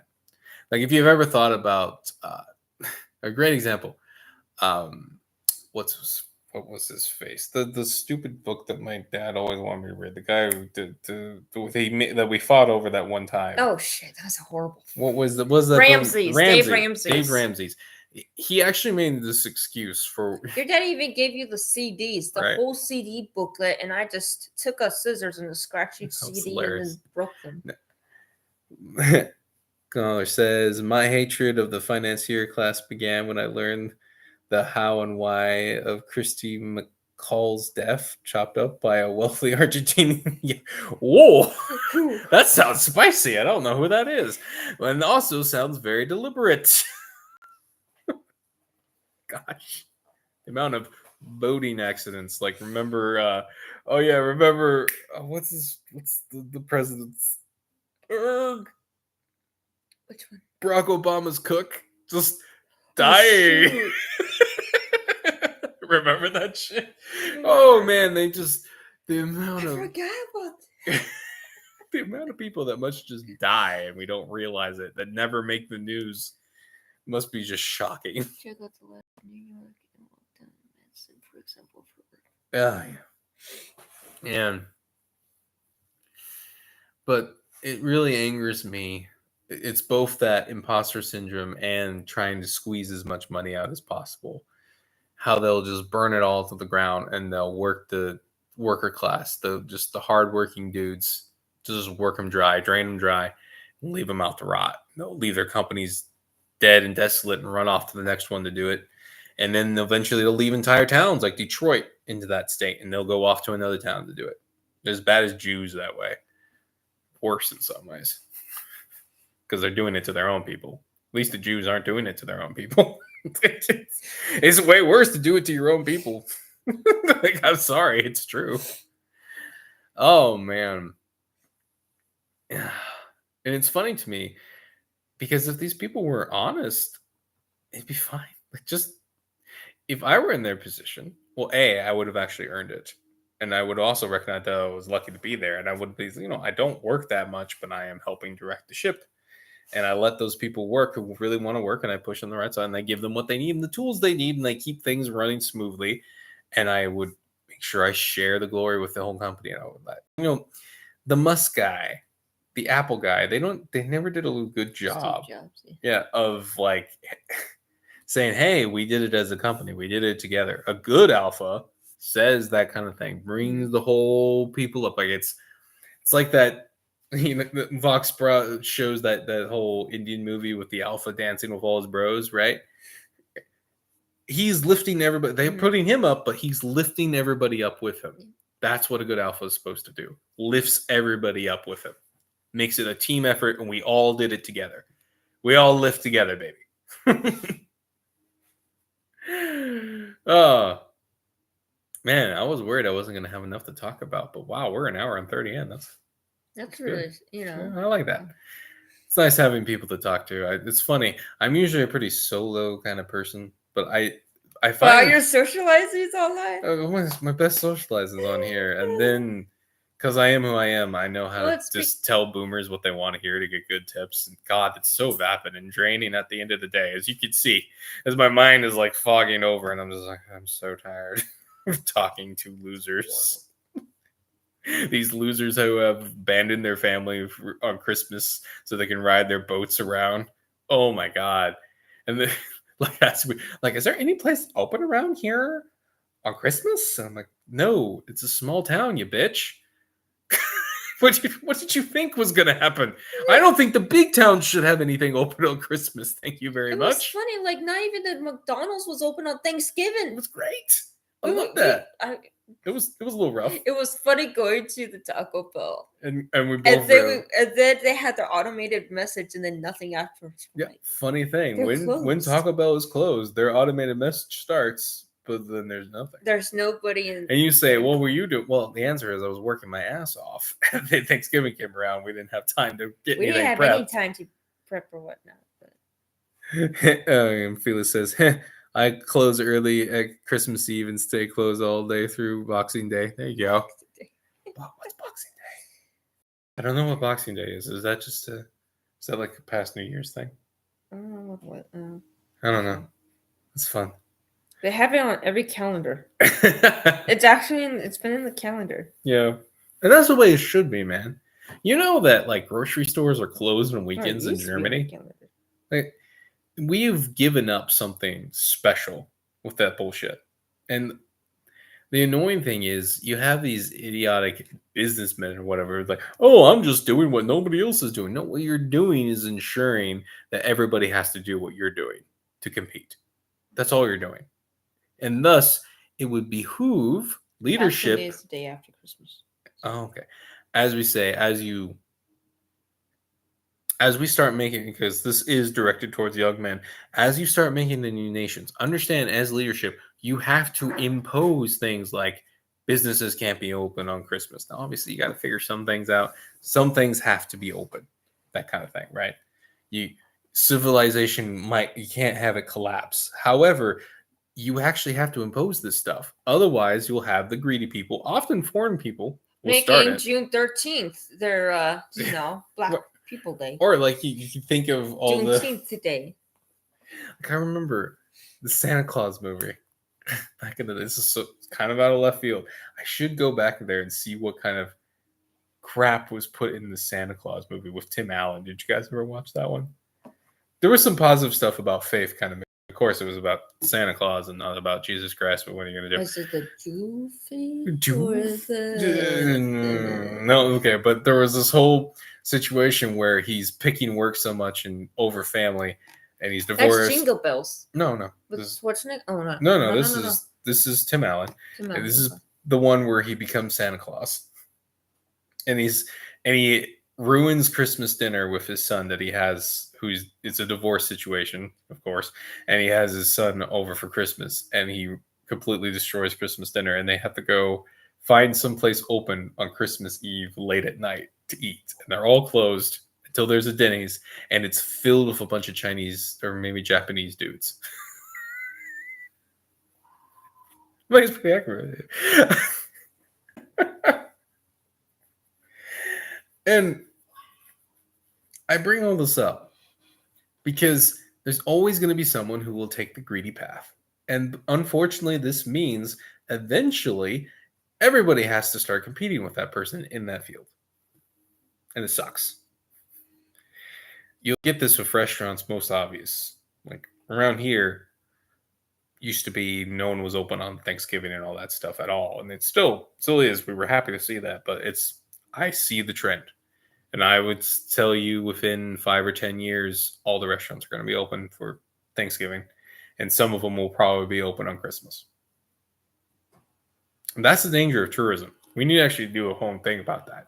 Like, staying here has been great. It's opened my eyes to understanding how tourism can be as dangerous as immigration. I just find it funny how degree was in Florida was tourism, Or your hospitality management, and hers, yeah. tourism. And I remember when I brought up the idea about how in America, in the transportation aspect, we like to get an RV and we do things our own way. We have our own list of things that are like, everyone's eyes were like, what? Yeah, Asians are like, you don't want to go in a crowd of like 20 people? You No. don't? So it was like a whole new idea to them. And I'm like, seriously, you're teaching this course. And you don't understand And the you very don't tourists who are understand coming. And this is international tourism we're doing. Yep. But so a Sorry. quick preview of the talking about tourism and the dangers of it is it works a lot like immigration. In fact, it often turns into immigration, is because you bring in all this money from usually tourism is unless it's like a really big spot like LA. You're going to have tourists from a specific area generally going to a specific area. Around here, for example, we get because it's Florida, we get a lot of the rich boomers from like Indiana and like The those snowbirds. The belt up there, and where it's cold, they come down here when they don't want to experience winter, and they come down here for summer and their beach time. And so you get a lot of the same group down here year after year after year in this one stretch of Florida. The problem is they're bringing in more and more money, and because they're the richer crowd that can afford these kinds of vacations, They're kicking up the small. they're bringing in a lot of money. Well, guess what? Who's getting all that money? The people who are adapting to the culture that's coming in, right? Who's going to make the most money off of tourists from Indiana? People who are changing the culture of their business to match what Indiana people preference. You want Mexicans to come into your restaurant? Well, you do the things that Mexicans like. You want Indiana people to come to your restaurant? You do the things that Indiana people like. Well, guess what? That's not what the local people like, right? So you slowly change the dynamic to all in your own town. Everything will be geared towards the tourists and not to you, not to your people. This becomes a lead on into immigration because all those people who are coming down on vacations, they're liking the spot. A bunch of them are going to want to live here, live in that new spot. We see that all the time. Well, it's crazy. Like some of the people who are here, they're not originally the locals. Like here, very few. There's like, especially on the island, it cracks me up. It's like you've been here 40 years, and where are you from? 40. No. 40? There's one from 40. Yeah, and they're originally from like St. Louis, Missouri. That's hilarious. I'm like, oh, wonderful. Well, but I'm gonna keep myself focused. Is right. You get to this point where suddenly the people making the most amount of money and are slowly gaining all the power in your town are the people who are giving. Oh, let's see what Phyllis is saying. Case in point, heated debate regarding Mexican street names in Allentown, Pennsylvania, which was made famous by good one. But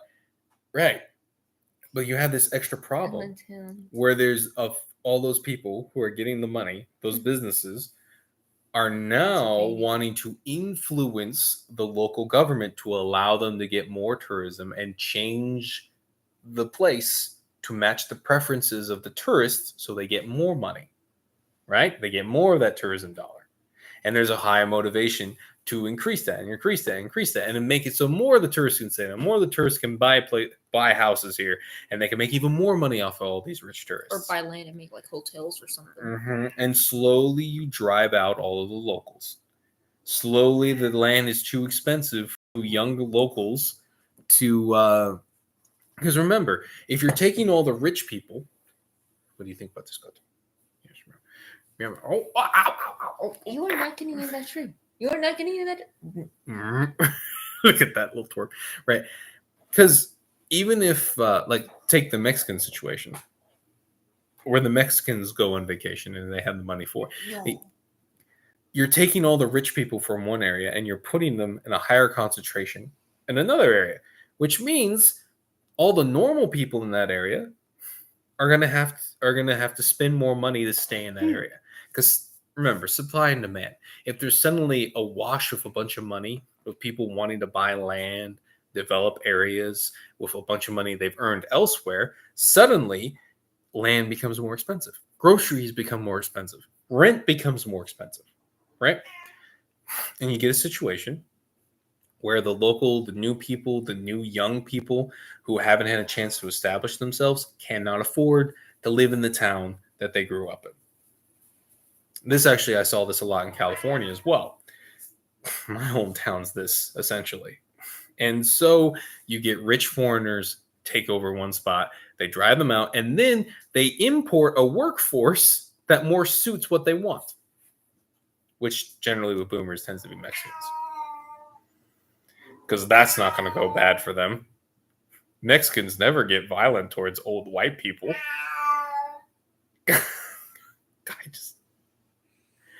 The complete locust lack of forethought on what they do, it just drives me nuts.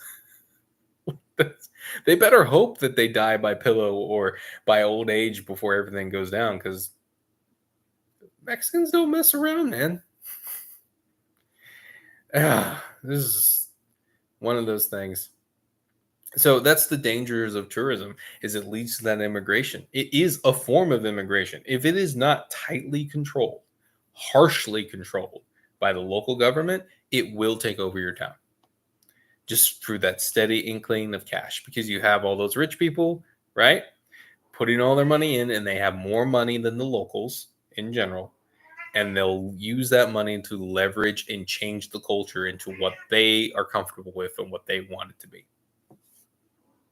And trust me, they'll make all kinds of excuses for it. They'll make all kinds of they'll convince themselves they're not the problem. Some of them might even be pretty good people, but don't understand what they're doing. Or they do on some level, and they're lying to themselves. Around here, I'm seeing it hardcore. The place is going to die. All the locals are going to get replaced. And they're going to replace, I already see them being replaced with Latins. It's really shocking to watch. It's a real slow process every time, but it's speeding up. There's getting close to a when those workers are still white, but the everywhere else is still it's pretty funny. Latin. There's an Air Force base, and you get close to it, and all the contractors are white. You get away from the Air Force base, all the contractors are Latin. Like around 40 minutes before you get to that base. Yeah. 30, 40 minutes, they're all white. It's really weird. Actually, I'm not gonna lie. It's one of those bases that they're actually taking seriously, so they actually have all professionals, right? They're not dealing with the shoddy work that tends to come with Mexicans and stuff. It's funny to me that people are like, Mexicans work so hard, and they tend to do shoddy work, and they tend to actually smooge and get out of their work in a lot of ways. Prime example. The guy who helped my dad make his fence and then convinced my dad to build the gate himself. Yeah. I kid you not. By saying, oh, good job, that's a good gate. It was a horrible gate. I'm not gonna lie, it was horrible. It was a bad gate. It was not aligned properly. That's what happens when you do the facts. Kid. Oh, that Latin played my father-in-law to a T. It was bad to watch. I'm watching him like, Dad, he ain't doing nothing. He tricked him. But the white guy over there is not doing nothing. Yeah, he's just not as good at hiding it. I'm like, Dad, he's not bothering to hide it. Blame him? Like, it's kind of the other white guy that ended up showing up later, he did more work too. Oh, it's funny. The Latin made him do all the work. I laugh at that, and it's partly because I grew up in Latin America. Yeah, I know how it works. They have like 10 guys watching one guy change a tire. And that's how their construction crews are. They'll have like 20 guys, and like 5 of them are actually working. So they're effectively estate agents who used to live in houses. I wonder. Oh, yeah, because they're crap. Yeah. Oh, man. That's my sister's house in a nutshell. They bought this big, nice house, and it's falling apart on them already. And it's not even 10 years old. Yeah, why is the laundry room like on the second flight of stairs? What a pain in the ass. Like for the washer and dryer, and you carry that thing. What if there's a leak in there? The ceiling's gonna have a flooding issue and water damage. At least it's tile. The bottom floor is tile, but That's the what I top mean. floor. At least it won't have mold on the bottom of the lake. Bad jokes. Whew. So, that's all fun. It's funny, like, the amount... yes, I know you're a dog. I know you're... You want to I get on mean, here? just the whole difference about drywall here in Get the over. States is so thin. There's a dog. We haven't been just talking to the air. There's a dog. There's a doggy dog. Look at this dog. We're not just cat people. We also do dogs. We got the dog first. Yes, we got the dog first, then the cat. The cat has been appropriately bullied.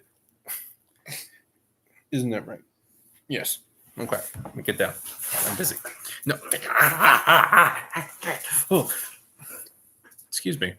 What's funny is when you slide her, she just... Bill, you're selling us some more.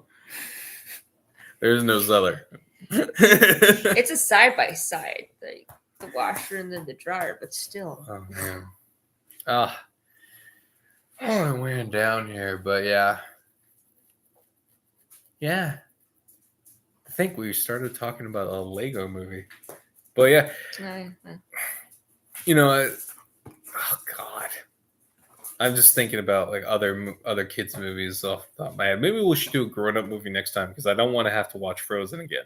Shoot me now. Talk about an incoherent plot to begin with, let alone all the more. There's a continued trend though of attacking discipline in kids' movies. Interestingly enough, the new thing Frozen. about what people do nowadays for the kids is called gentle parenting. And it's funny. I see shorts of them trying to do it, and like the kids literally beating up on the parent, being completely disrespectful, and I'm like, the Slav in her. And then the lady's like crying, someone. like, my kid hates me, blah blah. Like, yeah, he does hate you because you talk to him like a baby, and don't treat him like an adult. Well, I mean, within reason. I know. Higher expectations, kids tend to rise to the occasion, but within reason. But, you can have higher expectations. The Bible talks a lot about, don't spread the rod. Yeah. Oh, man. But as I often bring up, like I brought up in my situation, especially if you have boys, there's going to be a point where that rod isn't going to affect them. And you better hope they respect you and you've done things right because they'll turn around at you with it. This is why it's important also for the dad to be around. Yeah. Because when that kid grows up. Because that point happens a lot faster for mothers. We have 3 boys. Yeah. I'm small. They're going to get bigger than me. Probably faster than you think. Way I'd say, faster. Like we're talking like 10, 11 years old. They're probably going to be bigger than you, woman. It's like 5 years from now. Yeah, I know. Yep. And so, I wanted to bring something else up, but then my mind went. About bringing it, we're talking about Frozen and about how it destroys discipline. I was noticing a trend here with kids' movies. I wonder if there's more of them where they're attacking the concept of discipline. And by discipline, I'm not referring to the rod. What I'm referring to is self-control. Remember, Red, as I brought up, the villain, who turns out not to be the villain, right, tricks them all through their desires. Perhaps gamifying the process will help. What tools and tricks did they use in the show? Maybe. And I noticed in Frozen the same thing, right? The Frozen is saying, basically the parents are the villains in Frozen, and also it's the same thing again, right? It's an attack on masculinity, and then it's an attack on responsibility and discipline and self control. That was Frozen and the Lego Movie 2, basically. Because, right, how did the people get tricked? By their desires. And then it turns out, twist, they weren't tricked at all. It turns out if you just follow your desires and don't control yourself at all, everything will be perfect. It's basically Lego Movie's answer to that. Frozen is actually a similar story of, hey, if you just throw out all your discipline, all your self-control, you'll be so much happier and you'll be your true self. Ooh. Though ironically, like with most of these plots, they either completely poorly written or they collapse under their own weight when you look at it, because her doing that in Frozen almost killed The whole her town. entire kingdom. Like, she was freezing them all to death. And she didn't seem to care. It was almost like her parents had the right idea, and she could have been a monster if they didn't teach her how to control herself. Huh. You know. But you know, the true villain was out of nowhere. The prince is now evil. At least they did kind of try to set up the fact that he was evil every now and then in that movie. There was a little more of some craft being put into that. Though hilariously, in Frozen, there's this whole point, right, where the prince is about to kill the bitch, as I'll call her, even though she's supposed to be the heroine, and the other princess punches him in the face or something, and he goes down, and all the like chancellors and lords are like, yeah, even though they still think the prince is the hero and the bitch queen is trying to kill them. Plot hole. Because at this point, they still think that the prince is this awesome guy who's saving everybody and working hard and trying to protect the people and make everything go right. So to them, the princess just smacked their hero down who was about to save them, and they're very confused. But no, they're just all happy. Yeah, what was the point of the other guy though? The guy that had the moose. Basically that you shouldn't grow up. Oh yeah, you're right. And that the gamma wants the girl. Not that he was particularly a gamma. I know, And also, I'm just trying to think. it was an attack on the concept of true love in and of itself. Like, you could argue, yeah, you shouldn't just marry the first person you meet after a few minutes of meeting them, blah, blah, blah. But it's also attacking the ideal of there's someone that that God has planned out for you, that you can pray for. Ironically, what my wife and I have. I say that completely unironically. Like I pointed out, I've said that prayer. God frustrated all my attempts at finding girlfriends and all that until I'm finally found her again. I visited you when you were in college, and there was like a veil was right there because we're ready for each other yet. And then it's funny. I like sharing that story. Yeah, it's great. Like, to give you kind of an idea how much God set this up, she was adopted from Ukraine, and my family knew the family that adopted her. The funny thing was about that, my parents were told by the organization not to adopt because it would be against their quota. Their quota of how many kids they were allowed to have. Ooh. And they were rebellious in their youth. Don't know what happened to that later. But we have a picture of me as 5 years old next to 2.5 her. Because my family was there to greet her when she got off the plane. That's how early on God was planning out our relationship. Yeah, I'm not going to say it's everybody got that same experience, though. Okay, some people, God plans it from the beginning. Other people, God's like, yeah, you choose well. It's okay. And then there's her sister who's like, oh, it's so nice, blah, blah, blah. Not everybody could have their, Not everyone could have their children's, or like their I forget what it was. But that ideal. She was mocking the ideal. Ironically calling our relationship the ideal, hilariously enough. Not everyone can find their soulmate. That's what she said. I fundamentally disagree. If you have one there and you've been praying and working towards it, why wouldn't God lead you to one? Now, unless, of course, you're called to celibacy, which some people are. Many people as certain groups think they should be. But, right, if it is such an important thing, you should be praying for it. Like, I respect Vox and a lot of guys like Owen Benjamin on this stuff, but I also come from a perspective that's completely different. That from the beginning, I was instilled to pray for my wife, my future wife, and to save myself for her. And it was infinitely better. A lot of it was just taking options away. And like I said, God did that a lot of times. He just took options away off the table, frustrated my attempts, confused my addled mind, my hormone-addled mind that knew what it wanted, but couldn't quite figure out what the hell it was doing, even when women were throwing themselves at me. Not that I don't want tickling. I don't want to be I wasn't that studly, okay? And I wasn't even fat during this time period. I don't even know what the hell was going on with some of these chicks, to be honest. I have some standards. Holy cow. At least wait for me to lose weight. She did. Then you got fat again. Ironically with that chick too. Like I asked her out when I was like peak. Like we're talking. Oh, that girl. I was pushing. I was like I came back from a summer of college of working out, and one of my dorm mates like looked at me and said, "Whoa, dude!" Like he like oh like wow, but I was bursting out of my shirt with muscle. I remember when we were. And she denied me when I asked her out when I had all the muscle. And then she did that weird thing that led me into her apartment when I was fat. You explain that one to me. She wasn't ugly either, so I don't know what the hell was going on there. Maybe some weird fat fetish I don't understand. Oh, gosh. Ooh, I'm glad God saved me from that one. Imagine getting like shanked up with that and like, oh, God.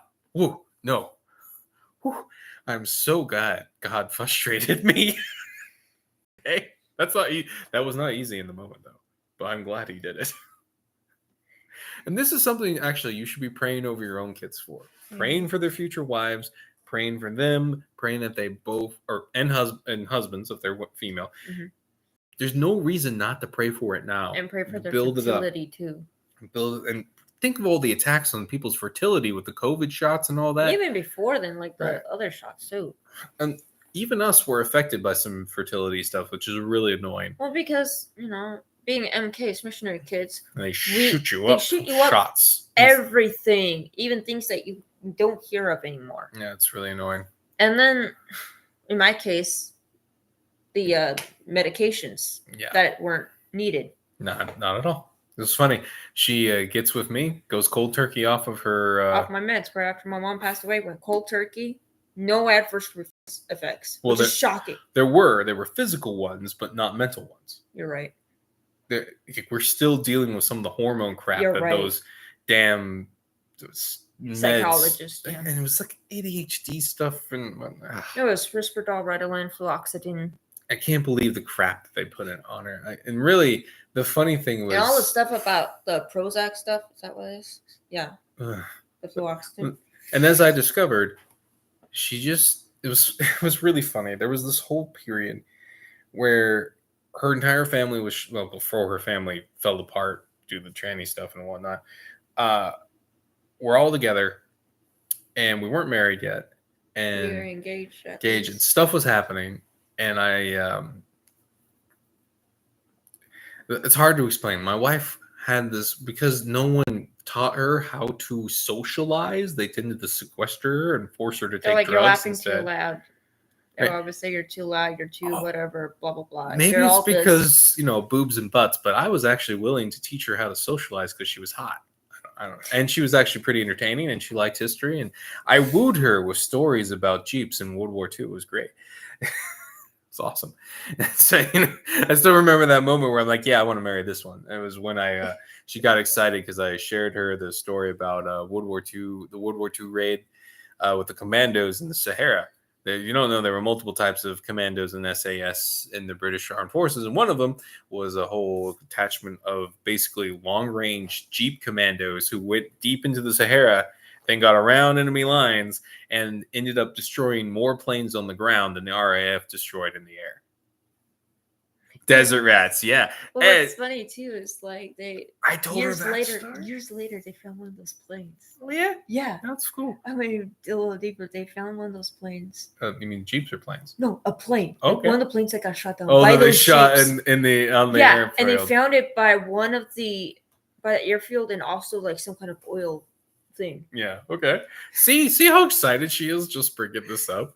Like I was they dated the plane class. back It was over hilarious. there. No, it was the transportation class for the even tourism place that they one didn't we were even talking know about those RVs. Yeah, it was right.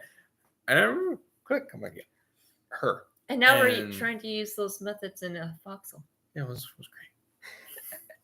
But what we were saying? I don't know. I got a little distracted. I always do when we talk about this, but I'll try to go back. About how you're. No, I was glad that God frustrated me. Prayer over your kids, helping. Shoot. Dang. It's losing me. It's late and my brain's slow. You're talking about how my parents suppressed me, didn't teach me how to Oh, socialize. Right. All that. And I realized when I was talking to her that she just didn't have experience socializing properly. No one had told her, hey, this is just, you're being a little too loud. Or, hey, wait your turn to talk. That's all she needed. She just needs some, like how, this is going to be, I'm not trying to belittle her. Just say You know it, how just say some like middle schoolers need to be told to wear deodorant because no one's told them? It was like that. It was just with social stuff. That's all she needed. And after I'd had her for a few months and I helped her with her social skills, her family were shocked. But it was shocked because we were at my ex sister-in-law parents' house. Yeah. And we were having some kind of meal there, and we had to do some DMV work and whatnot, and I had to fill out paperwork. And me and forms do not go well. Well, government stuff particularly. Government, yeah. Anything government forms, because we had to do that our entire life. If you messed up, you messed up big time. Yeah. So it's like here in the States, you gotta, Well, what did they say? Well, I calmed you down when you were starting to panic, Mm-hmm. as a husband and a boyfriend at the time should do. And they were so shocked that I was able to get through to you. Like, it was hard. Like, it wasn't hard. I just hugged you and was there for you and then helped you with the process without being an asshole. Mm-hmm. That's all they needed to do. But what they wanted, it's frustrating hearing these stories and remembering now, because it shows me how just selfish and self-centered her adopted family really was. And it really annoys me, because there was a time when there weren't quite as much, but there was always there. And it's just gotten out of control out of this tranny business and the COVID shots and everything. It's just broken them. It really ticks me off, actually. It's gotten to the point where, when they try to go between you and I and try to get to the kids, we cut them off. You should always, especially with boomers, they have a very bad habit of trying to turn your wife against you, especially if you're following God's will and it's something questionable. Like, to them is questionable because it's not better finances or something. Even the silly things like, I don't know, circumcision. We were completely against it. They completely forgot I come from a place where they don't do that. This was my parents, though. My parents were like, what does your wife think about this? And you're lucky my wife isn't like ending our entire relationship right now over this. What are you talking about? Like, shut up. Like, she hates you for this pressure you're putting on us. It's just, that's like barely but it's funny with selfish people who lack a lot of empathy, is they have a bad habit of just assuming everybody agrees with them. Everybody's just like them. Yeah. And so when someone disagrees with them, they instantly try to bring the whole group against that one person, not realizing that the group might be against them. Or that their rebel son might have married a rebel lady, if you know what I mean. And as Vox says, his wife's the nice one. Or no, he's the nice one. He's the nice one. I have discovered that my wife is a similar apex predator. As you saw with me just bringing up that one story, how she looked like she wanted to murder someone. And she did. I was in the room. I felt the energy. You wanted someone to die. They're probably going to find out more here soon. But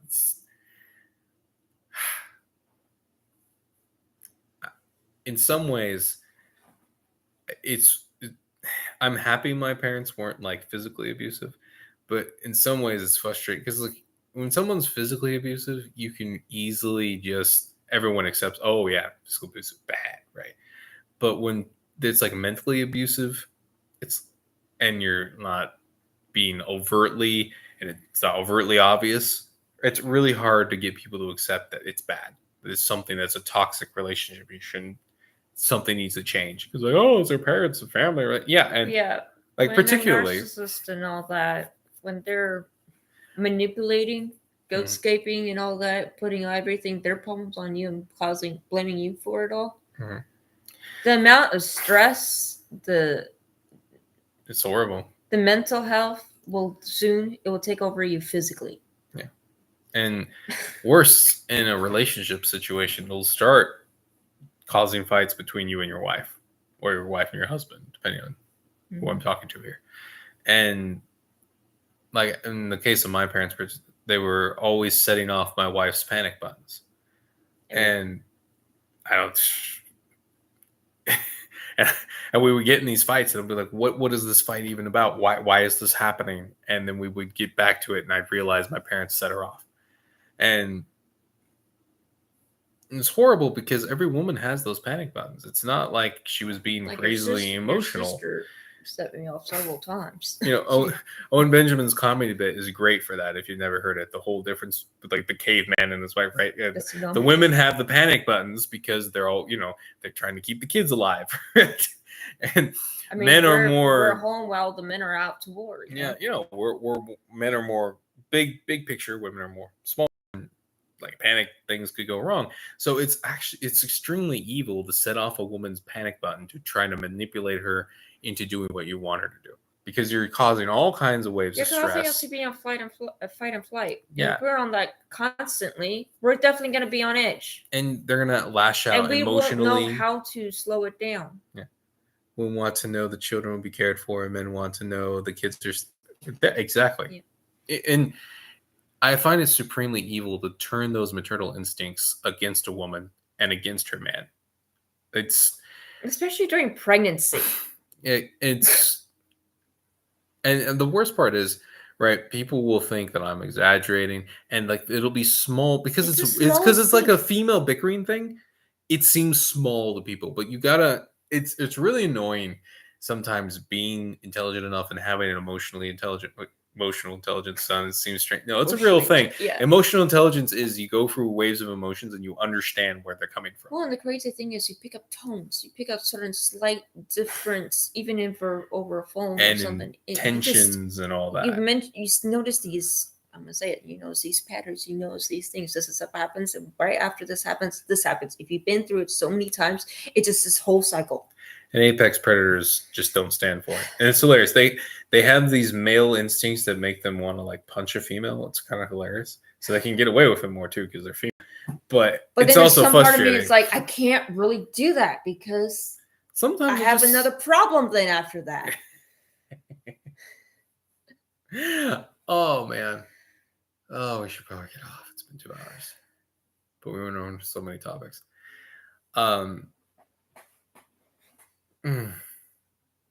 That's good that we shared a lot of that too.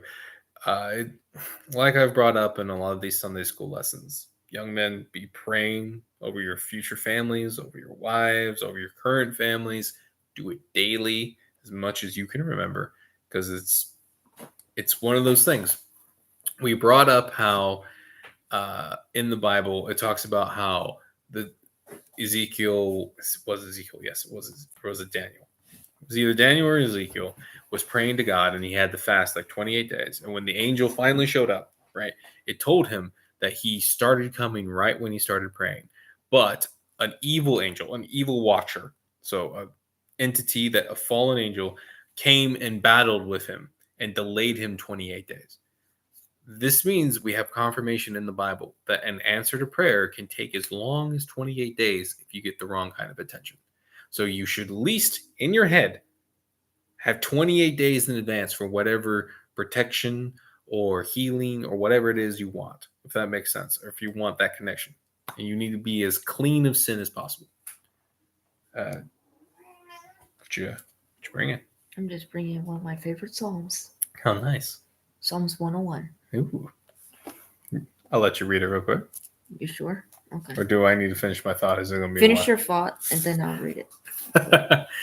And so, just judging from that, you need to pray often. What does God makes it clear? He expects you to pray often and a lot of the same things. Now, personally, I think that's like a power buildup, like for God to manifest His power in the physical realm without. Oh boy! Sorry. Oh, I can't read it. Suddenly, I'm really shiny and holy. Stop. Woo. Right. Well, someday I might be proven wrong on that, but it seems to me, right? What does Jesus Christ say? If you would only pray, and then in like the next parable, it's praying over and over and over again, then you'll see, like you'll say to this mountain, move, and it'll move. All right. You need to be building up this prayer base. You need to be building up the power. You need to be building up this constant conduit of of energy of God's power going out in the right direction. And I can't stress how important it is. And also be careful what you pray for, because like I said, he'll take one prayer that some 10-year-old made back in the day and stick to it and stick him to it the whole time. Like, okay, one wife, baby. I have a soulmate just for you. And it's funny. The last thing I'll say about that is at our wedding, Oh man. we didn't realize it till we rewatched it after the man had died. Actually, her grandpa did a benediction over us that shocks me to my core in retrospect. At the moment, I was a little too obsessed with Pretty Lady in front of me to exactly hear what he was saying. I'm not gonna lie. Pretty Lady, great dress, life ahead of us, Wonderful venue. It's good, I didn't get to eat any of the food because the waiters gosh, took you it had away. One bite I had one bite, and we had to do the whole "oh, thank you for coming" little tour thing. And I came back, and my food was gone. It's like, hey, I was hungry, man. I hadn't eaten all day. Still a little angry about that, but his benediction was that basically God was going to use our relationship to shame people and to from their selfish ways. highlight their selfish ways. And as it turns out, our relationship has been that in our families multiple times and situations. Like I said, right, that one moment where my sister's like, not everyone can find their soulmate. Coming from a woman who's failed so miserably that she married a fag, had the fag abuse her, and then divorce her. And then she sleeps around a bunch just to, get that for food right, that you didn't get. Right, get victimized by all these dudes who are looking for that kind of damaged woman. We all know the type of guy who's just sitting at a bar looking for the girl who's just fresh out of a breakup or something, right? Take advantage of. Yeah. Oh my God. Wasting her time. Right. Just me and her being married and happy was enough to shame her and to make her look at things she probably wouldn't have looked at in her entire life without us around. Because all the relationships around her were crap. Like horrible relationships. Like, oh my God. Like my friends, and I'm like, you feel dirty. You hear about it. Like, you hear the way she talks, and you just want to shower. It's just wrong. Like all the relationships around her are disgusting. I just want to shower. Ugh. And my parents don't do a good job. Like their relationships are pretty normal, but they. Your sisters kind of emotionally abused their parents that they just throw their hands up and it's like, we just gotta submit. We gotta comply with her, so they don't cut us off. So that she doesn't write a book about us, about how they ruined our lives and all that. And specifically in this case, my mom has been kind of like, I don't want to, something you need to remember about relationships and stuff and bad parent situations is it's a two-way street. All right, there's not one bad parent and one good parent. I almost guarantee you, like in every situation where I've thought there was like one bad parent, one good parent, I've come to realize no there was both an enabler and then there was a perpetrator, and they were both crap. And then it's been really hard because when you're in that situation and you've had some abuse, psychological, physical, whatever it is, you want there to be a good guy. You want that one empathetic one to be good and not part of the problem. But they are part of the problem. And that's what's hard. Relationships are conjoined. All right? They are a two-party system. They are a partner system any way you look at it. There may be a more dominant partner, but they're both in on it in the end. And even in a dominant partner situation, the other person should have been strong enough to say no. And in an abusive situation, ironically, my other sister had some of this. And when she realized, oh shit, I don't like any of this, and she got out of the abusive situation, she did it really fast and she recovered really fast. It's kind of funny how that works. So I say all that if you're tempted to be in that mentality where you want to just blame your dad or you just want to blame your mom, understand that the other person is part of the problem too. And if you can't recognize that, you're never going to get over it. And you're often in this situation too, where one party is villainizing the other, throwing the other party under the bus so that they don't have to face the consequences of their actions. I mean, it was crazy. Like so many times I had to confront my dad. Yeah. He threw my late mother under the bus. Who can't defend herself anymore. Who can't defend herself And he or had, anything. when And she was alive, he had no balls to he can confront say her. no to her. He can go in there and confront. He would. But now that she's dead, It was easier for him to just go on a trip, yeah, get busy with work, and then than confront his own wife. Wow. Anyway, on that note. So that's why our relationship shames people. Because though there's that negative part we talked about, there's also the positive side where both parties are working as best they can To with our stop the failings. generational curse too, and not happen to us and our kids. Just because the boomers suck doesn't mean God can't bring you to a wonderful woman or you as a woman to a wonderful man. Okay? Yeah, my ex, even her daughter said she'd rather put up with my BS when we separate. Yeah, that's a good bad sign right there. God. Oh, there's so many dysfunctional people. Okay, let's let my wife read, and then we gotta get off because it's late. I'm gonna read Psalms. It's Christmas Eve. It is Christmas It's Eve. 1 a.m. for us. Oh, Oh gosh. my God, we have children who are gonna wake up. Well, this would be very quick. This is Okay. Psalms 101. I will walk with integrity, and this is the ESV version. I will sing of steadfast love and justice to you, O Lord. I will make music. I will ponder the way that is blameless. Oh, when will you come to me? I will walk with the integrity of heart within my house. I will not set before my eyes anything that is worthless. I hate the work of those who fall away. It shall not cling to me. A perverse heart shall be far from me. I will know nothing of evil.